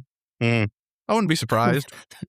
I believe it. Sorry, I thought I was with it. I thought people were My Hero fans here. My bad. I'm a My Hero fan. I just think that, you know, using like star and space effects before you do a big attack is something that almost every anime in the face of history has done. Name like Dragon Ball Z, Gurren Lagann. Name 3.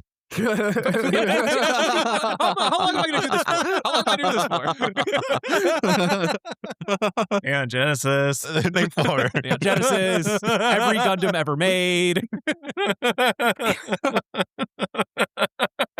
Beyblade. I'm sorry. But there's a specific way. I don't know. I need to show you them like side to side. Yu-Gi-Oh! So you can see them because it's like very eerily like one for one. I'm pretty sure Hello Kitty even does it too. I like on Red Rock just the extension of Hawk. We just upgraded from a regular Hawk to like mythical beast bird now. Yeah, I was gonna bring that up, but I didn't know if when the right time was. Nah, I know about Rock. Dude, rocks are cool as fuck. What are we talking about? All right, I'm gonna give you the right time. This next question. The other ones are a little more memey, so this is like the last real question. Highlight a specific hype moment / animation sequence of the episode. Hype can mean stunning, moving, exciting, anticipatory, and this is by Rara and Shocked. Honestly, I just love the scene of watching Yamato like watch the paper burn. Whoa. Yes. Man, Oh, that hurt. you could feel the pain. I could feel it. I felt it in my stomach on that one. And he's pounding. Can't break these cuffs. He's pounding the cuffs against and just bleeding. You know what's also really good about those scenes is that very little of this narrative, even though a lot of it takes place in like a flashback and like secondhand information, blah blah blah. There's not a lot of internal dialogue with Yamato. Everything that they feel is externalized, either in like wailing and screaming or like laughter and like having like real conversation and stuff. Man, when Yamato's like just fucking wailing on the shoreline, being like, I'm never gonna get out of here. I'm gonna be stuck in this place for the rest of my life. I'm like, oh fuck, my heart. I really was. I had a pit in my stomach the whole time. For me personally, I think one of the more the specific ones outside of that scene with him is earlier than that, with the overlay of the three people, Luffy, Sabo, Ace, overlay as kids over Roger, Whitebeard, and Oden.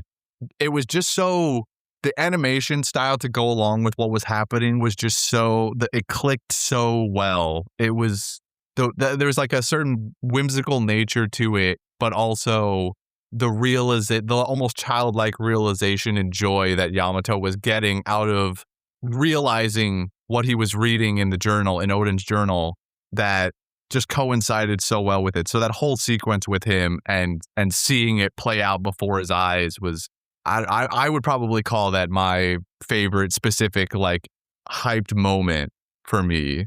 And especially leading into this, now we've already talked about it, but Luffy's dream getting talked about vaguely, that we don't truly know what it is that Ace said. So not only is it this moment for Yamato, but it's also leading into this greater mystery about, well, what is Luffy's dream that we are just getting introduced to now too. So it's getting answers, but also even more questions that, and that's the thing that keeps me going on this show, is that there's still so many questions left unanswered so far, that it still feels like we're building towards something meaningful. And now Luffy's dream is part of that. I will say most of this episode fills me with absolute hype. I'm not going to pretend like it doesn't. One portion of this, though, that I think is severely like slept on is right when Luffy is peeling back before the Red Rock, and it's flashing. It's flashbacks. It's flashbacks to all the little scenes that have played out that brought us to this point. But everything is very carefully articulated from Luffy's perspective from start to finish. Like the entire thing plays out of how Luffy has experienced all of these major milestones that have brought them to this moment in time where he is finally actually attacking the biggest emperor, the quote unquote biggest emperor on the sea right now. And all of these things playing together, and all of like the turmoil that's happening downstairs, it's creating all of this like chaos that's all happening simultaneously, leading to the final big impact of, and Red Rock punch in the face. Dude, it sends chills down my spine every fucking time. Can I do a self-glaze for a second? Go on. Sure. I did this exact thing back in the special thing. What's it? I forget. It was 130 or I don't know. One of the specials. And when I saw that, I was like, it's just like me for real. Just like me. Wait. It's just like me for say real. More. What are you talking about? The compounding of the key moments leading up to the big moment. If you listen to the audio, I literally did the same thing a little while back, and this was before I didn't even know about this. So I was, when I watched it, I was like, oh, someone finally gets it. Someone's seen the vision. Someone has seen it. Yeah. I've seen it personified on screen, which is, maybe not so surprising that it may be my favorite sequence. Yeah, I could see getting recognized for the same beat or the same themes by animators as illustrious as these would feel good. That's awesome. Transitions too, it was so beautiful. It was so clean, dude. Every single time it was clean. If you go back to, I forget which one it was, one of the other ones Megumin had done, was it 9? When they did the Warlord stuff? Yeah. That episode does the exact same thing. It's just a lot more subtle because they're not changing height moments is between all the warlords when they're shifting to the warlords. They do the same smooth transition, and it's just so clean. My favorite transition in that episode is when they're discussing how the warlords were abolished at the Reverie, and it cuts to both King Ronaldo from Dressrosa and King Cobra from Alabasta, and they're going from like being prisoners while like not Ronaldo, or King Riku goes from being like his gladiator to on his knee to like standing up, but then he's in his robes as he stands up. They do this like fun little transition of them in their like, I guess their prison uniforms, if you will, to being into their kingly uniforms after the events of their respective arts have concluded and they become their rulers again. Man, that shot was fucking clean. I love that shit from that episode. That thing when Luffy's hat crumpled a little. That was a good moment. I was mesmerized by his little, like, the fact that his hat was a little bit bigger, but just like how it did the whoop-a-doo-boo-doo-boo. Can I say the saddest thing of all time? His hat will never look that good again. Ooh, that's upsetting. They also made it like a regularly like sized straw hat for the first time ever in its anime history. Like that's how big a normal straw hat would be if anyone was wearing a straw hat. Normally it's like this like tiny thing that he wears on top of his head. Any other big moments here? Honestly, I watched it at 4 a.m, so I'm blanking. I mean, there's plenty of moments. I mean, the transition between fucking Kinemon being, hey, thanks for helping us with the rip. Yeah. Let me just watching him. Oof. The transition of all the guys running up the stairs and then facing off of the Emperors. Like the whole episode's a hype moment. I'm just choosing to pick only one to like just really watching talk about. Trafalgar Law just teleport in. That was sick. I think that the audio from the sequence of like them being on the roof, if you just had the audio, it's just mesmerizing. You would just listen to the meow and then Zoro landing on his feet. I think in the dub, he goes like, I had it. You didn't have to help me, but they didn't do that for the sub, which I thought was pretty funny. There's a question here that Leaf had, if we want to move on. Do it. Yeah, go ahead. I was going to say that I'm going to save for later because I think we're going to want to explore this in when they do like the big world government stuff. Did watching One Piece change your perspective on any real world topic? Yes. We don't have to answer now. Just brainstorming. Yeah, because this is a long one. I think this one's going to be a very heavy topic. All right, moving on to the meme questions. Is this peak? Asks Taco. No. Fuck you. Yes, it is. He's a fucking animal. It's absolutely peak. It's the peak of all time, baby. Are we limiting this to One Piece? Because if this is peak One Piece, I would say yes. I would say absolutely peak One Piece. Yeah. Oh, we were doing it based on peak One Piece. I would say fuck yeah, it's peak One Piece. What are you comparing this to? Brother, they're gonna have some bullshit like, but I just really like I like this stuff. It's so much better. Yeah, but this is Devin, so he's gonna be like that elevator sequence in Evangelion when they're not talking. That was peak. I mean, that shit was kind of peak. I mean, that would be peak for me too because nobody's talking. You bastards. You didn't see the scene at the end of Evangelion where they're like, "Good job, Shinji," and then they're all clapping because that was peak. No, what was peak was watching Asuka get the spear through her fucking face and the Beethoven playing. That was peak. So Taco has a follow-up question. Mm-hmm.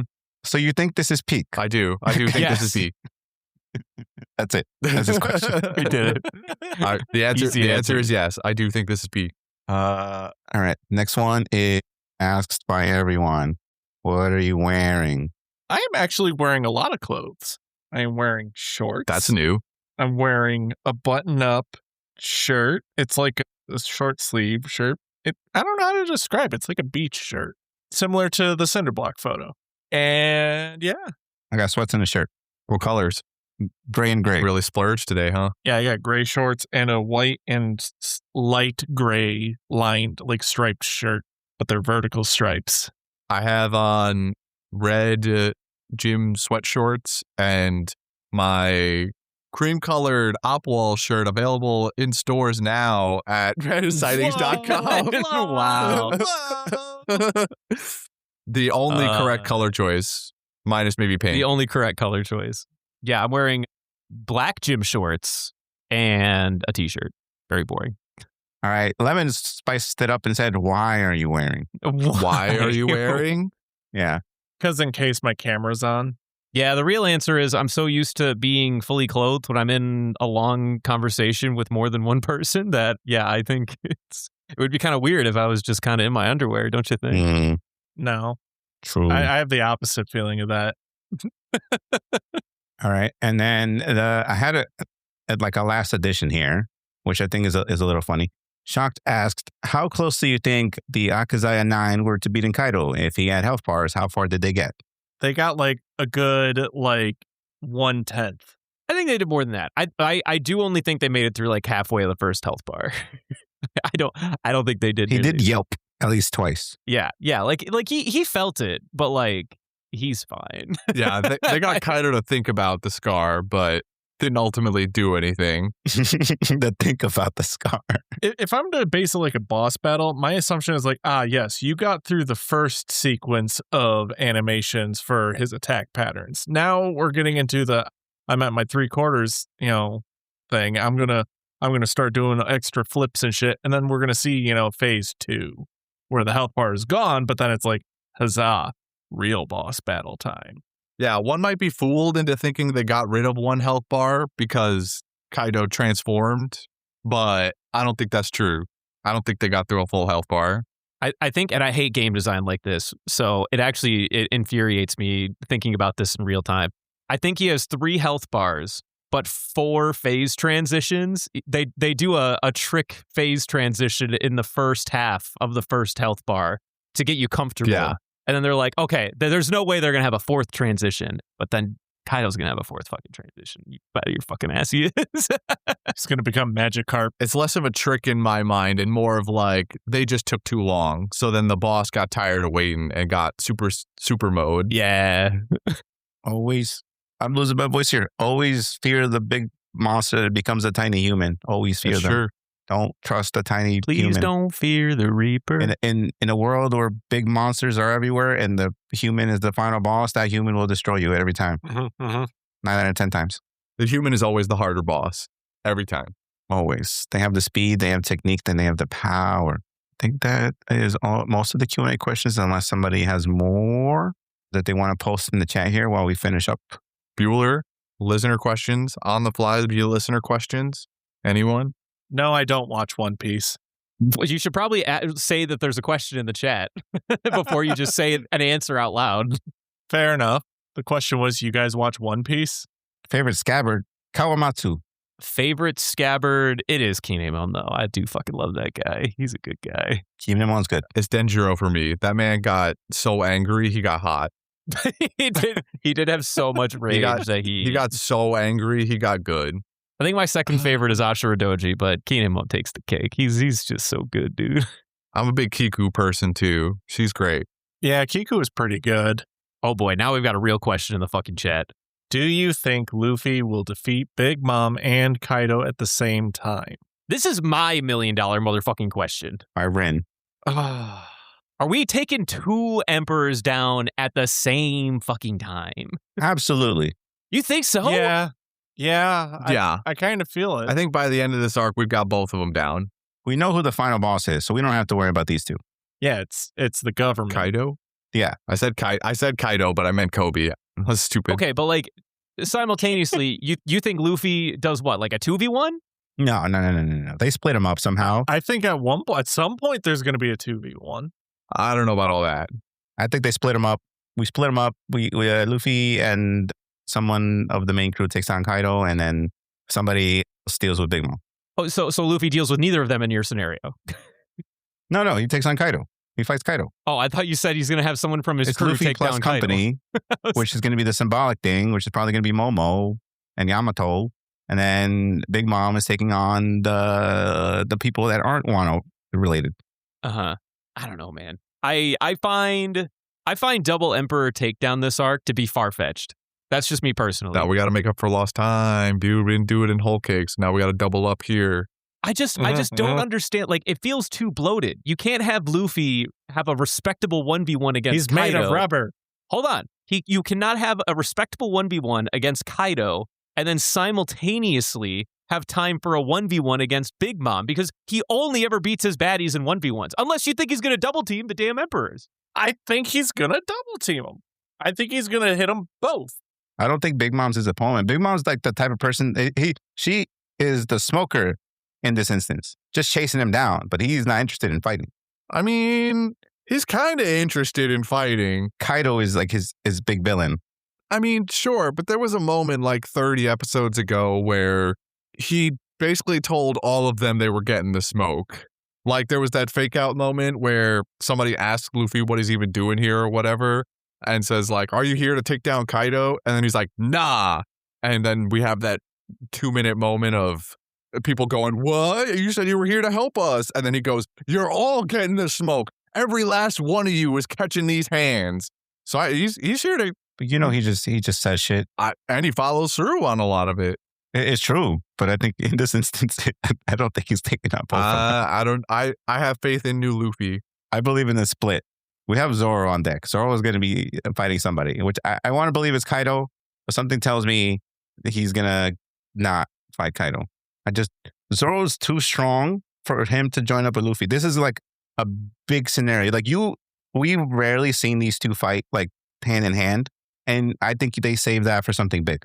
So they're going to split them up, and then we have Luffy fight his Luffy fight and Zoro fight his Zoro fight. It does somewhere. make more sense that Zoro fights the sword wielder, which is... I mean, calling Big Mom a sword wielder is like, it's kind of, I mean, she does it, but so yeah, like if we go off of that logic. She has a sword. Maybe she pops in more of those minions. I forget what they're homies. Called. Homies? Yeah, maybe she makes more homies and sword people. More homies. There's also a bunch of people down there. I don't, as much as, I forget his name, Marco is strong, I don't think he's taking on two of them. We still have those I two kind of clowns agree down there. with. Nah, I think Marco can absolutely clear King and Queen. Yeah. There's a lot of mini villains that like Brooke and Frankie have to take on, so they're like busy down there. But we still have like the big two honchos. I wonder if Chopper's going to be the one to fight. Big Mom? No. But yes. But no. The Brachiosaurus. But yes. Because he's like the they're like complete opposites in terms of ethics. Like when, especially with like the poison, where he's gonna finish, giving out the vaccine, and then he's gonna be like, all right, I'm gonna throw hands with this Brachiosaurus in kaiju mode, and we're gonna get dinosaur versus Wendigo. It's gonna be sick. Yeah, the Ren asked the question, which is if Zoro is with Luffy, who takes care of King/Queen, which I think we're on at the moment. I think if someone interrupts, Zoro's going to have to be a split off. And then someone, I don't know, if one of those two come in, he has to split off and like take them on, which would imply it's King. No. Are we assuming Straw Hat still? I am writing off Kid and Killer because people keep clowning on them. I am going to like useless Kid. Drake's here. Dinosaur battle? No, I don't believe in Drake. Apparently we still have more questions to answer, so let's move on. Yeah, there's one more question I'm gonna throw in here. There was one. Oh, will someone on the roof awaken Conqueror's Haki in this arc? Asked by Gabe. Oh, is Luffy the only confirmed one with it right now? Nah, because Kaido has it. No. Well, okay, sorry. I was in my mind when the answer. So does Big Mom? I think those two already do. In my mind, the question was about the 5 heroes up there, the 5 worst generation. Is it? I thought Kid has it. Yeah, I'm pretty sure. Like, if you're up there, don't you technically have it because you're able to withstand all that? No. It just means you have strong will, not necessarily you have conquerors. Yeah, you don't have to have conquerors to withstand Kaido or whatever. I don't know if we have like 3 emperors up there and there's so much going around. At that point, I'm like, you have to have it. I mean, they might have it latently, but not be able to use it yet. They don't know they have it. So as a utility thing. What was the question again? Is someone going to awaken Conqueror's Haki on the roof? Is anyone going to get conquerors being up there on the roof? For a while now, I think it might be Zoro. I've been like riding that high in that coat. That's my a little bit of that copium I threw in the closet got into my nose, right? And that's where it is for me because I don't know what it is. Like there hasn't been anything satisfying necessarily for me of like as in comparison from Zoro in a while. So I feel like if this is the moment that it would happen, it would be here. I would agree. Yeah. I don't know. I think just like he got new swoosh, therefore he gonna go, X gonna give it to you. I don't know. And my deduction is that if you're up there, you kind of have it. I think that's a bit far-fetched. That's a little naive. I do not think Killer has Do it. I think that all 5 of these characters will inevitably get it? Probably. That I do believe. Will they all get it in this arc? Nah. I would be surprised if Killer got it. Oh, in this arc, at the moment, I don't know. I do believe they have it. I just don't know if they're awakening here. I think Killer might be like the biggest one because he suffered the most. That whole like suffering turned into power trope. Yeah, perhaps. I don't know. Killer's like the weakest option for me. I don't think Killer's getting Conqueror's Hockey. He might get some armament hockey because I don't think has he shown armament yet even? Who, Killer? Yeah. Well, to be fair, I don't think. Well, Kid definitely has. Killer, no, I don't think he has, but I'm sure that he does. Isn't armament just like a prerequisite if you're in a new world at Not this really. point? No, you. Yeah. I mean, you should, but In a way, like maybe not the full like shield looking thing, but in a way you have to have like your Usopp aura. doesn't have it. Frankie don't got Usopp it. don't have shit. I don't. Does Brooke even have it? Brooke is not confirmed to have hockey. No. If you are going to contend against an emperor or someone of their caliber, my brain goes, you must have a big arsenal to have this much confidence. Because Usopp and them, they know they don't have it, so they're in the corner. They know different. Yeah. Well, yeah. I don't know. Does Killer have armament? Probably. I don't think he's shown it though. I would hope he's got it. Yeah, I'm sure Killer's got the hands. Come on, man. That'd be so crazy. Biting off more than he could chew. Killer's having a great time. I guess the short answer, I would go with no. Because in the fight against 2 emperors, Conqueror's Hockey is not really going to do much for you. That's what I'm saying. Like, I don't really think that Conquerors really matters. Like, I don't think it matters. As of right now, who gives a fuck? It's honestly just for aura farming. Yeah. I think it matters if you have future sight, no? That's not Conquerors. No, there's nothing says that you need to have Conquerors to have future sight. Future sight is just kind of like... Okay. I didn't know that was like a side thing. I think future sight is just advance of observation. Yeah. They're in their own boxes. Is there anyone with future sight that doesn't have Well, Conquerors? we only know one example of them, right? To be fair, we know 2 people with future sight that are confirmed. Yeah, exactly. I don't know. I feel like that'd be such a useful fight against the big bosses. You're just like, oh, I know they're gonna swing right, and I'm gonna die if I don't dodge this. So I might as well dodge. Yeah, don't you remember that guy from Skypiea, the first instance? No, but that's different. I'm talking about like the true future sight. That guy from Skypiea, you mean Eneru? All right, that's it for questions. Next week. Choice Hotels get you more of what you value. Here's a little tune to help you remember. Same drive, different day. Don't you wish you were getting away? Pack your bags and come on through. Texas, Ohio, Alaska, we're up there too. Comfort Inn, it's calling your name. Save on the stay. Oh, and free waffles are yours to claim. Well, I hope you like my little song. Book direct at choicehotels.com. Next week's 1016 and 1018. Woohoo! Do we have any quotes? I have quotes. I've got quotes. We've talked about a lot of them, I think, already, but I'll say them again. There's too much visually happening for me to take quotes. That's why I had to watch it twice, baby. Twice. So nice. You watch it twice. Man, let me just go through everything that's got quotations around it. It's not that bad. There's only like 8. From Yamato, I was sure that Ace would be at the top of that list, but when he died, I suddenly recalled something. And then it flashes back to them having a laugh or whatever. And then after they talk about Luffy's dream or whatever, then Ace goes, and don't you laugh. Ooh, Sabo and I won't stand for it. What? Oh, crap! It just slipped out! Oh, I wasn't gonna tell you that! Just forget I said anything!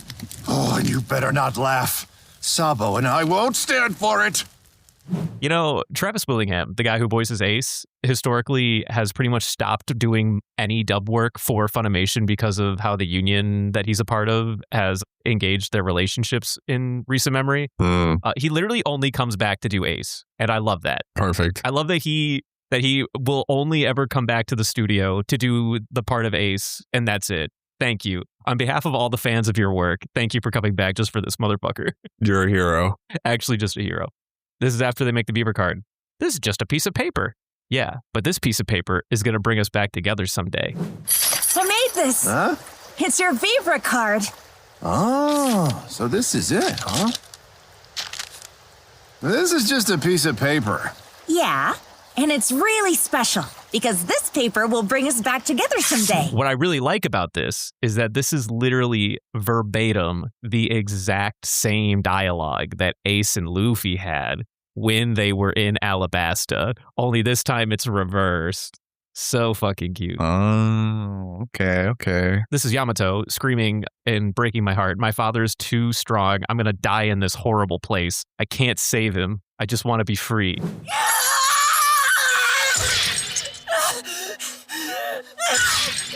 My father is too strong! I'm gonna die in the same place! I had one friend in this world and he died! I couldn't save him! I couldn't do anything because I'll never be free. No notes. Incredible. And then cutting to when Yamato realizes that when the logbook falls out of their kimono or whatever, and then they realize that, hold on, wait a minute. There are people coming in a few more years, just a couple more years. Then they look to the camera and they go, then I'll be patient. Now I can't help but look to the future. In 20 years, strong young pirates will come to the new world in droves and lead us to a new era. The toughest one is gonna show up a few years from now, and that's my brother. You'll see, he's gonna make a big wave.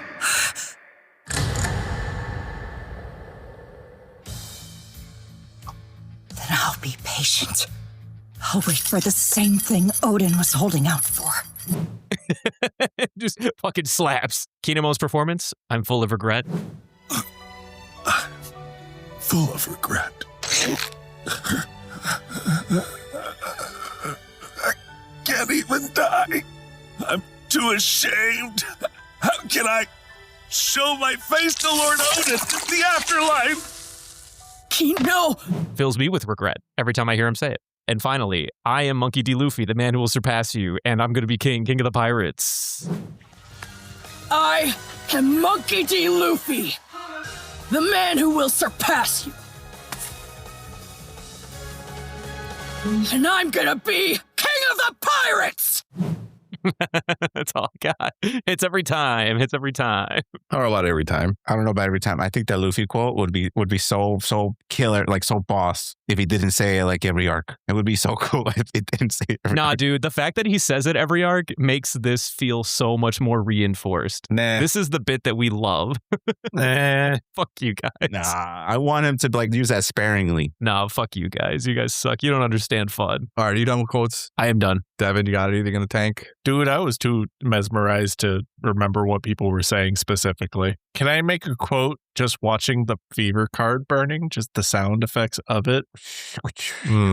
Sure. You know what? For this special episode, you can. Yeah, I'm doing that. Sound bites. Brendan already said the English version of this quote, but I'm going to say the Japanese subversion. Yamato, I can't get off this island. I can't beat my father. I can't go and save my only friend. I'm not free. I want to live free like Oden. And then begins pounding his cuffs with the giant club. Mm-hmm.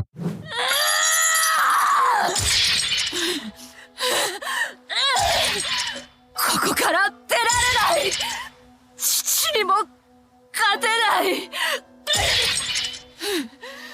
たった一人の友達のところに駆けつけることすらできない。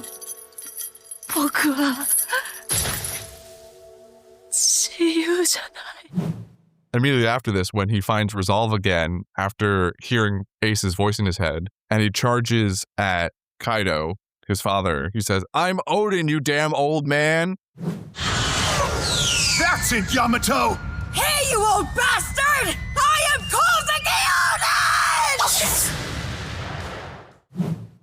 The last one is from the Kinemon. I'm going to mention the very specific quote of just before he passes out and they make it look like he dies. He says, he grips your boy Luffy on the back and he says, can you carry the land of Wano on your back? Can you carry the weight for me? Will you deliver this country? Don't be stupid! Of course I will! Because Because you are my friend! In just the most hopeful, defeated tone. He's been so beaten down after all this time. Poor Keen. But that's all my quotes. All right. Well, next now we have Game fun facts.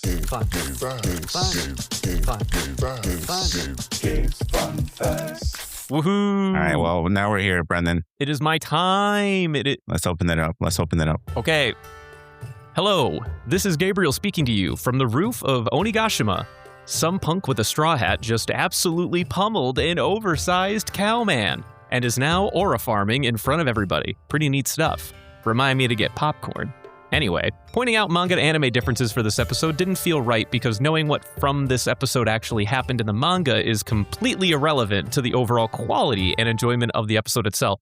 Okay, as an aside, I would argue that that's basically the comment about the anime as a whole. So why are we drawing a line in the sand now? I continue. Which is why I'll be leaving out that segment this time. Purely content-wise, this episode doesn't actually contain a whole lot of events or characters worth elaborating upon for this segment specifically, so instead, I'll be using this segment to present you the following. Around the release of Chapter 1000 and Episode 1000, which was released in the same year, 2021, Suisha organized a worldwide survey to determine the most popular One Piece characters around the globe. The results of that poll were published shortly after, listing the top 100 characters in order, alongside an illustration by Ichiro Oda himself, which featured all of them. I will now give you that list from bottom to top for you to read out and discuss. I know you guys are, so I'm certain that this list will provide you with enough discussion material for the next 20 minutes. I'll be here at the end to see you guys out. Anyway, here goes. Gabriel, I'm so sorry. Unfortunately, I will not be listing 100 names. He listed all 100. All 100 of them. All 100 of them. And expected us to read all 100 of them. We will not be reading 100 names for the next 20 minutes. That's its own podcast. Shoo the dog. What I will do, because I don't want the hard work to go to waste on young Gabe's son, I will at least call out the top 10. And in addition, I will call out number 71, who has a very fun bit. At rank number 71, Namule, former commander of the 8th Division in the Whitebeard Pirates. I'm sure you guys have no idea who the fuck this guy is. He was the fishman guy wearing the Red Star Crimin shirt during the war. I think he was a shark fishman. I don't even know what kind of fishman he was. The reason why he's even on this list was because a Japanese One Piece YouTuber called Toya is a big fan of this character. So his fan base voted for him en masse as a bit. Basically, all his votes come from Japan. And similarly, hold on, you'll like this, number 37 is Whoop Slap, which I think you guys might know only because I've told you this numerous occasions. He is the mayor of Windmill Village, the town with which Luffy grew up and met Shanks. And the reason why Whoop Slap has the number 37 slot is because the Australian One Piece YouTuber Grand Line Review encouraged his fan base to vote for him en masse as a bit because he was an incredibly obscure character. Ironically, his high ranking brought him out of this obscurity. So people saw voting for Whoop Slap and everyone was like, wait a minute, this is brilliant. We got to vote for more Whoop Slap. We love Whoop Slap. We love Whoop Slap. You know what I'm hearing? Go on. Yes. I'm hearing we can throw Bachi in this and we can get him in the top 100 somehow. There is absolutely a chance that Bachi can make the top 100 list if we believe enough. Well, we did just miss our chance. We gotta wait for the next one. We can't do it anymore. Yeah. Though the one from 2026, I believe, has ended, but there's a chance. All right, everybody listening, get ready. We're gonna all mass vote Bachi. Keep it in mind for the next time. Mass vote Bachi the Fly. The people probably don't even know who we're talking about. The Fly. The soup. Remember the soup that Sanji made and there was a fly in it and he kicked the guy's face, something about Iron Body or whatever. There was a fly there. The fly's name was Bachi. Holy shit. Hell yeah. But anyway, in the top 10 for this poll back in the year of our Lord 2021, the top 10 being at number 10 is Sabo. And at number 9 was Ace himself. At number 8 was Carrot. Number 7 was Boa Hancock. Number 6 was Nico Robin, which I'm sure everyone fucking know why. Number 5 was Law, very universally beloved guy. Number 4 is Sanji. Number 3, Nami. Number 2, Zoro. And number 1, Monkey D. Luffy, of course. No one will ever beat Monkey D. Luffy at one of these popularity contests. Rigged. Literally just never going to happen. But what I do find interesting is that implies that Chopper, Frankie, Brook, Jimbei, and Usopp are all not in the top 10, which is a fucking shame. I think the most impressive one here, as Gabe has pointed out, is Carrot is number 8. Yeah, I don't know why people love fucking Carrot. How did Carrot manage to get number 8? Carrot hasn't really been in a lot of this. This is as Wano was happening, guys. I know, but Carrot hasn't Like, why would Carrot beat Brook? This isn't like a Carrot agenda. Why is Kinemon not here? Why is Kinemon not on the list? I mean, I'll tell you why. I think we know the answer why, right? Well, I mean, we do know the answer. Do they hate Kinemon? Because Kinemon's trash. No, I mean... Well, okay. For context, Shanks is in at number 12, just so we're clear. Where's Kinemon? Where is he? Shanks is... Shanks is... people just think Shanks is cool and mysterious or whatever. Carrot's here because she is attractive. Well, that's why. Why is Kinemon number 92? I want answers. Although Dugong being above Kinemon is respectable. Kinemon at 92 is criminal. I'll say that. Jin's above Kinemon, dude. These One Piece fans, man, we have to. Gene. All right, can we just cut the podcast now? No. Also, I still have to finish my game fun fact. You guys done now? Great. As an additional bonus, here is the top 10 of characters for each region of the world. Pretty much all the same, except in Europe and the Middle East and Africa, in the Middle East and Africa, Zoro's number 1, and in Europe and Latin America, Caribbean, Nami's number 1. Oh, and in Oceania, Nami's number 1. But otherwise, pretty much the ranks are where they stand. Yamato sneaks up to a top 3 in Oceania, too. Oh, does he? Where is Oceania? Oh, shit, you're right. Yeah, look at that. Yeah, Yamato kind of ekes in there. Look at that. What is Oceania? Like Australia and New Zealand and all that. I got to call Funky up and be like, so was this your doing or what? I'm just kidding. Yeah, so who'd you vote for, Funky? How many of these votes are you responsible for? Shout outs to Oceania in particular. They know what's up. They do know what's up. Anyway, that's about all for this week. I'm going to go get popcorn. I think things are going to get pretty interesting up here, and I don't want to be seeing it without snacks. Congratulations on reaching episode 1015. Purely coincidentally, this also happens to be the 350th episode of the cast, so good job on that too. Here's to plenty more to come. See you guys next week. Have a nice day. He wrote episode 1000, but this is episode 1015, which is why I paused there. To coincide with manga chapter 1000? Yes. Congratulations on reaching chapter 1000, maybe is what was meant to be there. When these episodes were releasing, everyone expected Megumi to be in charge of episode 1000 because it was this big occasion. And then they did a swoop-de whoop and they said, no. We're covering chapter 1000, which is going to coincide in 1015. 1015 just happened to be the number. So the chapter 1000 is the very important one. And she was like, I'll do it. Give me that role. Yeah. Don't worry, I've got this. Man, shout out to us for doing 350 episodes of this. I actually am surprised that we're at 350. That's crazy. Is that accurate? I don't know. I trust Gabriel. I believe him. All right. Well, what do we got left? Are we picking a golden ham for this? Well, I mean, we got to give somebody golden ham. Somebody's got to get it. I mean, my only votes are going to be Luffy or Yamato. Your mileage may vary. I'm on Yamato. Team Yamato for me. I kind of like Yamato. Sounds like Yamato's winning. Sounds like a Yamato win. Well, good for you, Yamato. Hell yeah. I mean, incredible performance. They absolutely deserve it. I would have voted Kinemon. I would have voted Kinemon. Not to put shade on our boy over here or nothing, but Yamato. I want to give it to Kaido. No, not going to happen. How about Megumi Ishitani? Just stop. Not going to happen. Oh, why not? I just say it's not going to happen. If you can find the votes, then by all means, but it ain't happening with me. What do you got against Megumi Ishitani? I just don't want to do it, man. I'm not feeling it.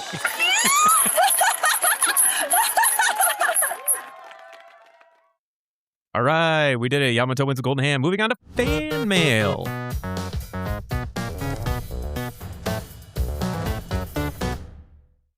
Hell yeah. For fan mail this week, hey, long time no speak. I wish I had taken the time to truly pour out every single thought, tear, and emotion of mine leading up to the release of episode 1015 with coherence, but we don't have any of that around here. So I'll try my best to briefly summarize as much as I can.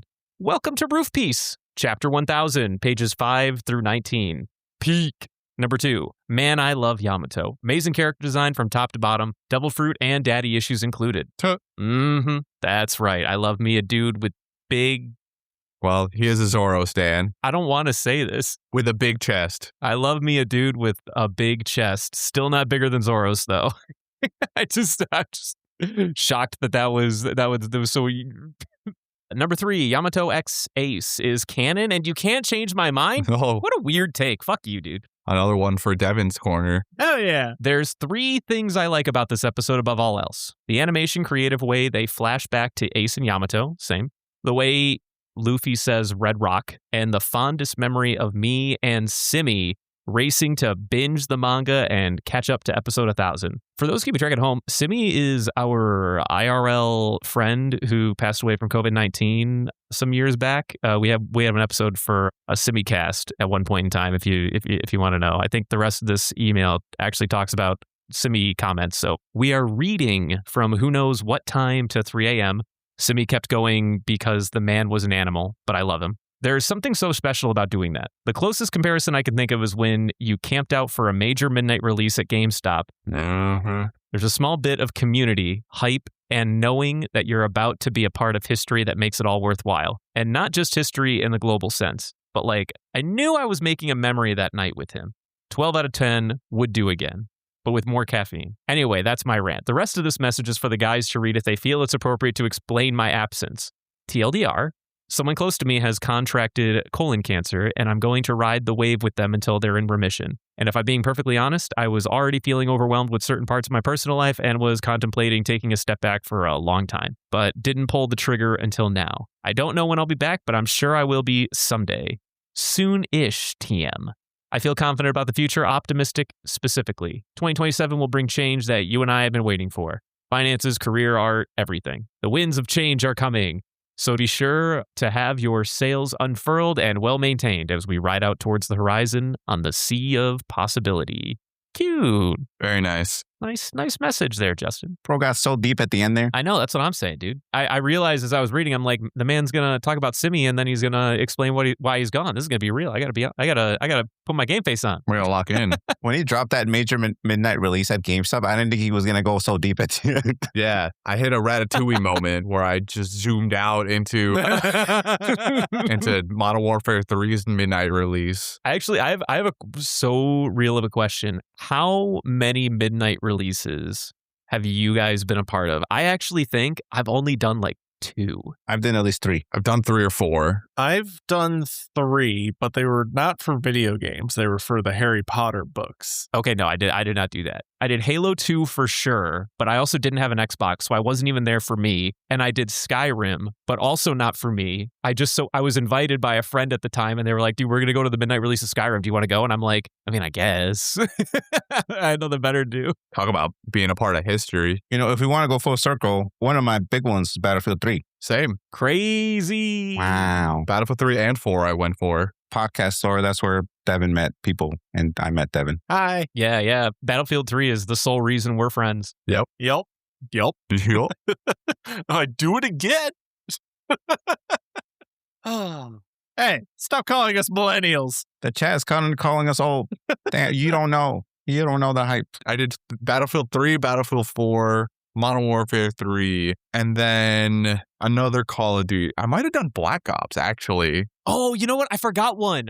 I also did the midnight release of Left 4 Dead 2, and that was a fucking gas of a night. Oh, I bet that was great. That was all gas, no brakes. Dude, when I say we went home and played literally probably over 12 hours straight. I think I didn't go to sleep until like 2:00 in the afternoon after the midnight release. Dude, that was crazy. That's the fucking way. All right, I'm done. Good times. Garb gab time. It's garb gab time. Oh my God, we're going to do it? Are we going to do it? Wow. Somebody said we weren't doing it earlier. Well, no, I added a thingy. Well, I still have this bag here. Why not do it? All right, well, I'm too tired to put my hand in the bag, so somebody else is going to have to do it. Jordy, you're going to put your hand in it. I don't think you've ever put your hand in it. I'm not putting my hand in it. I'm putting my head in it. Oh, shit. Oh, bobbin. Wow, he just went all in. Bobbin for gabs. Jordy, we can't hear you. You got to come out of the bag first. Okay, take your head out of the bag. You grab one leg, and I'll grab the other.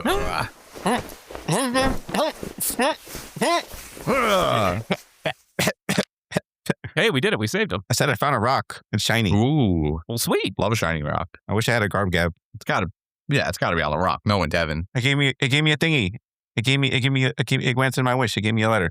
It says name a woman. Love that bit. And it said name a country. Name a country. Oh my God. What? I said, all right. The rules here say name a country, take turns. If you can't name a country, you lose. I guess I start.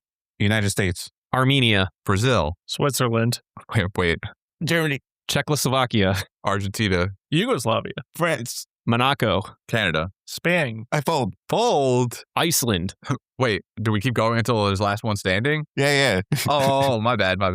Russia. Japan. Is it me or Jordy? I don't know. No, it's Devin. Oh. Jordy's folded. He's out. Oh, okay. Sweden, Antarctica, Mexico, Switzerland, Australia, Canada, Thailand, Japan. He's already said that. Korea. Did we say Japan already? Yeah, he's already said Japan. Fuck. Taiwan, Philippines, Macedonia, whatever. Morocco. I already said Morocco. Idiot. He did say Wait, no, I said Monaco. Oh, I'm no, he's stupid. right.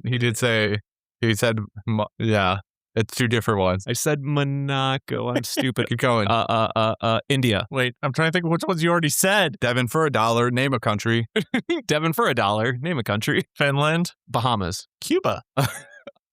Uruguay. We said Brazil already, right? I did say Brazil already. I believe so. Okay, Argentina. I said that one already also. You said Argentina. All right, Devin's out. Peru. Brendan wins. No, you're done. That's it. You're done. Yeah, no, you're cooked. You're done, Sid. I'm well versed in countries other than my own. This is my worst game, dude. I can't keep track and also remember things. It's just like the opposites. Poupe's angry at you for pronouncing Monaco wrong. Well, I remember telling myself I'm going to do Monaco, then Morocco, and then I didn't. No, I know, but you pronounce it Monaco or something like that. Oh, really? Oh, I thought it was Monaco. Never mind. Or, yeah, I think, I don't know, maybe Poupe can do it. I think it's just Monaco instead of Monaco. Also, Piero in the chat is saying Czechoslovakia is not a country anymore. I don't know who said that, but it is the Czech Republic. It is true. It's not a country anymore, but that wasn't not in the stipulations. It was name a country. Well, and it is in fact a country. I guess that's fair. It was a country. All right. Anyway, that was name a thing, name a blank. Woohoo! I like that. That's fun. Gabe just said Brendan Soley's about to mention Yugoslavia, and I would have. That was on my list. Didn't I say Yugoslavia? There's no contention here. You lost anyway. Yeah. All right. We did it. Devin, after this 2.5 hour recording, please do the thing. Wait, what the fuck? This is the old thing. Are we doing this old thing? This is not an old thing. It's right there. This is a new thing. Read the thing. Yo, go peep pandasightings.com, fam. If you want to low-key support the show, we got 2 other shows too. Panda Views, where we give our takes on different media, and Panda Sightings Pod is just a chill vibe where we just vibe. Gotta download it on all the major apps. No cap. I hate this. Why'd you make me do that again? I know we've done that before. Didn't you like this last time? Now I hate it. Yeah, this is way less egregious than the first time we did it, in my opinion. This is now the permanent one. Great. Good luck with that, Devin. Oh, fuck. All right. Thank you, everybody who joined us live. We love you all. Our gorgeous community. Yes. Thank you, everybody. It's great having you guys around. Thank you for supporting us. All right, running back to 15, rewatch. Let's get it started. Let's go. Go. We'll be back. There'll be an addendum 30 minutes on the end of this podcast with our second opinions after we watch it again. See you next time, everybody. Nate, love you.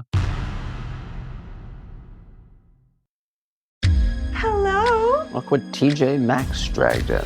The Devil Wears Prada 2 is now streaming on Disney Plus and Hulu. We are digital, we are downloadable, we are streamable. The fashion event of the year is certified fresh. Pull yourself together, we have work to do. Critics say it's smart and witty and the perfect sequel. That's all. Get runway ready for The Devil Wears Prada 2 on Disney Plus and Hulu. Rated PG-13.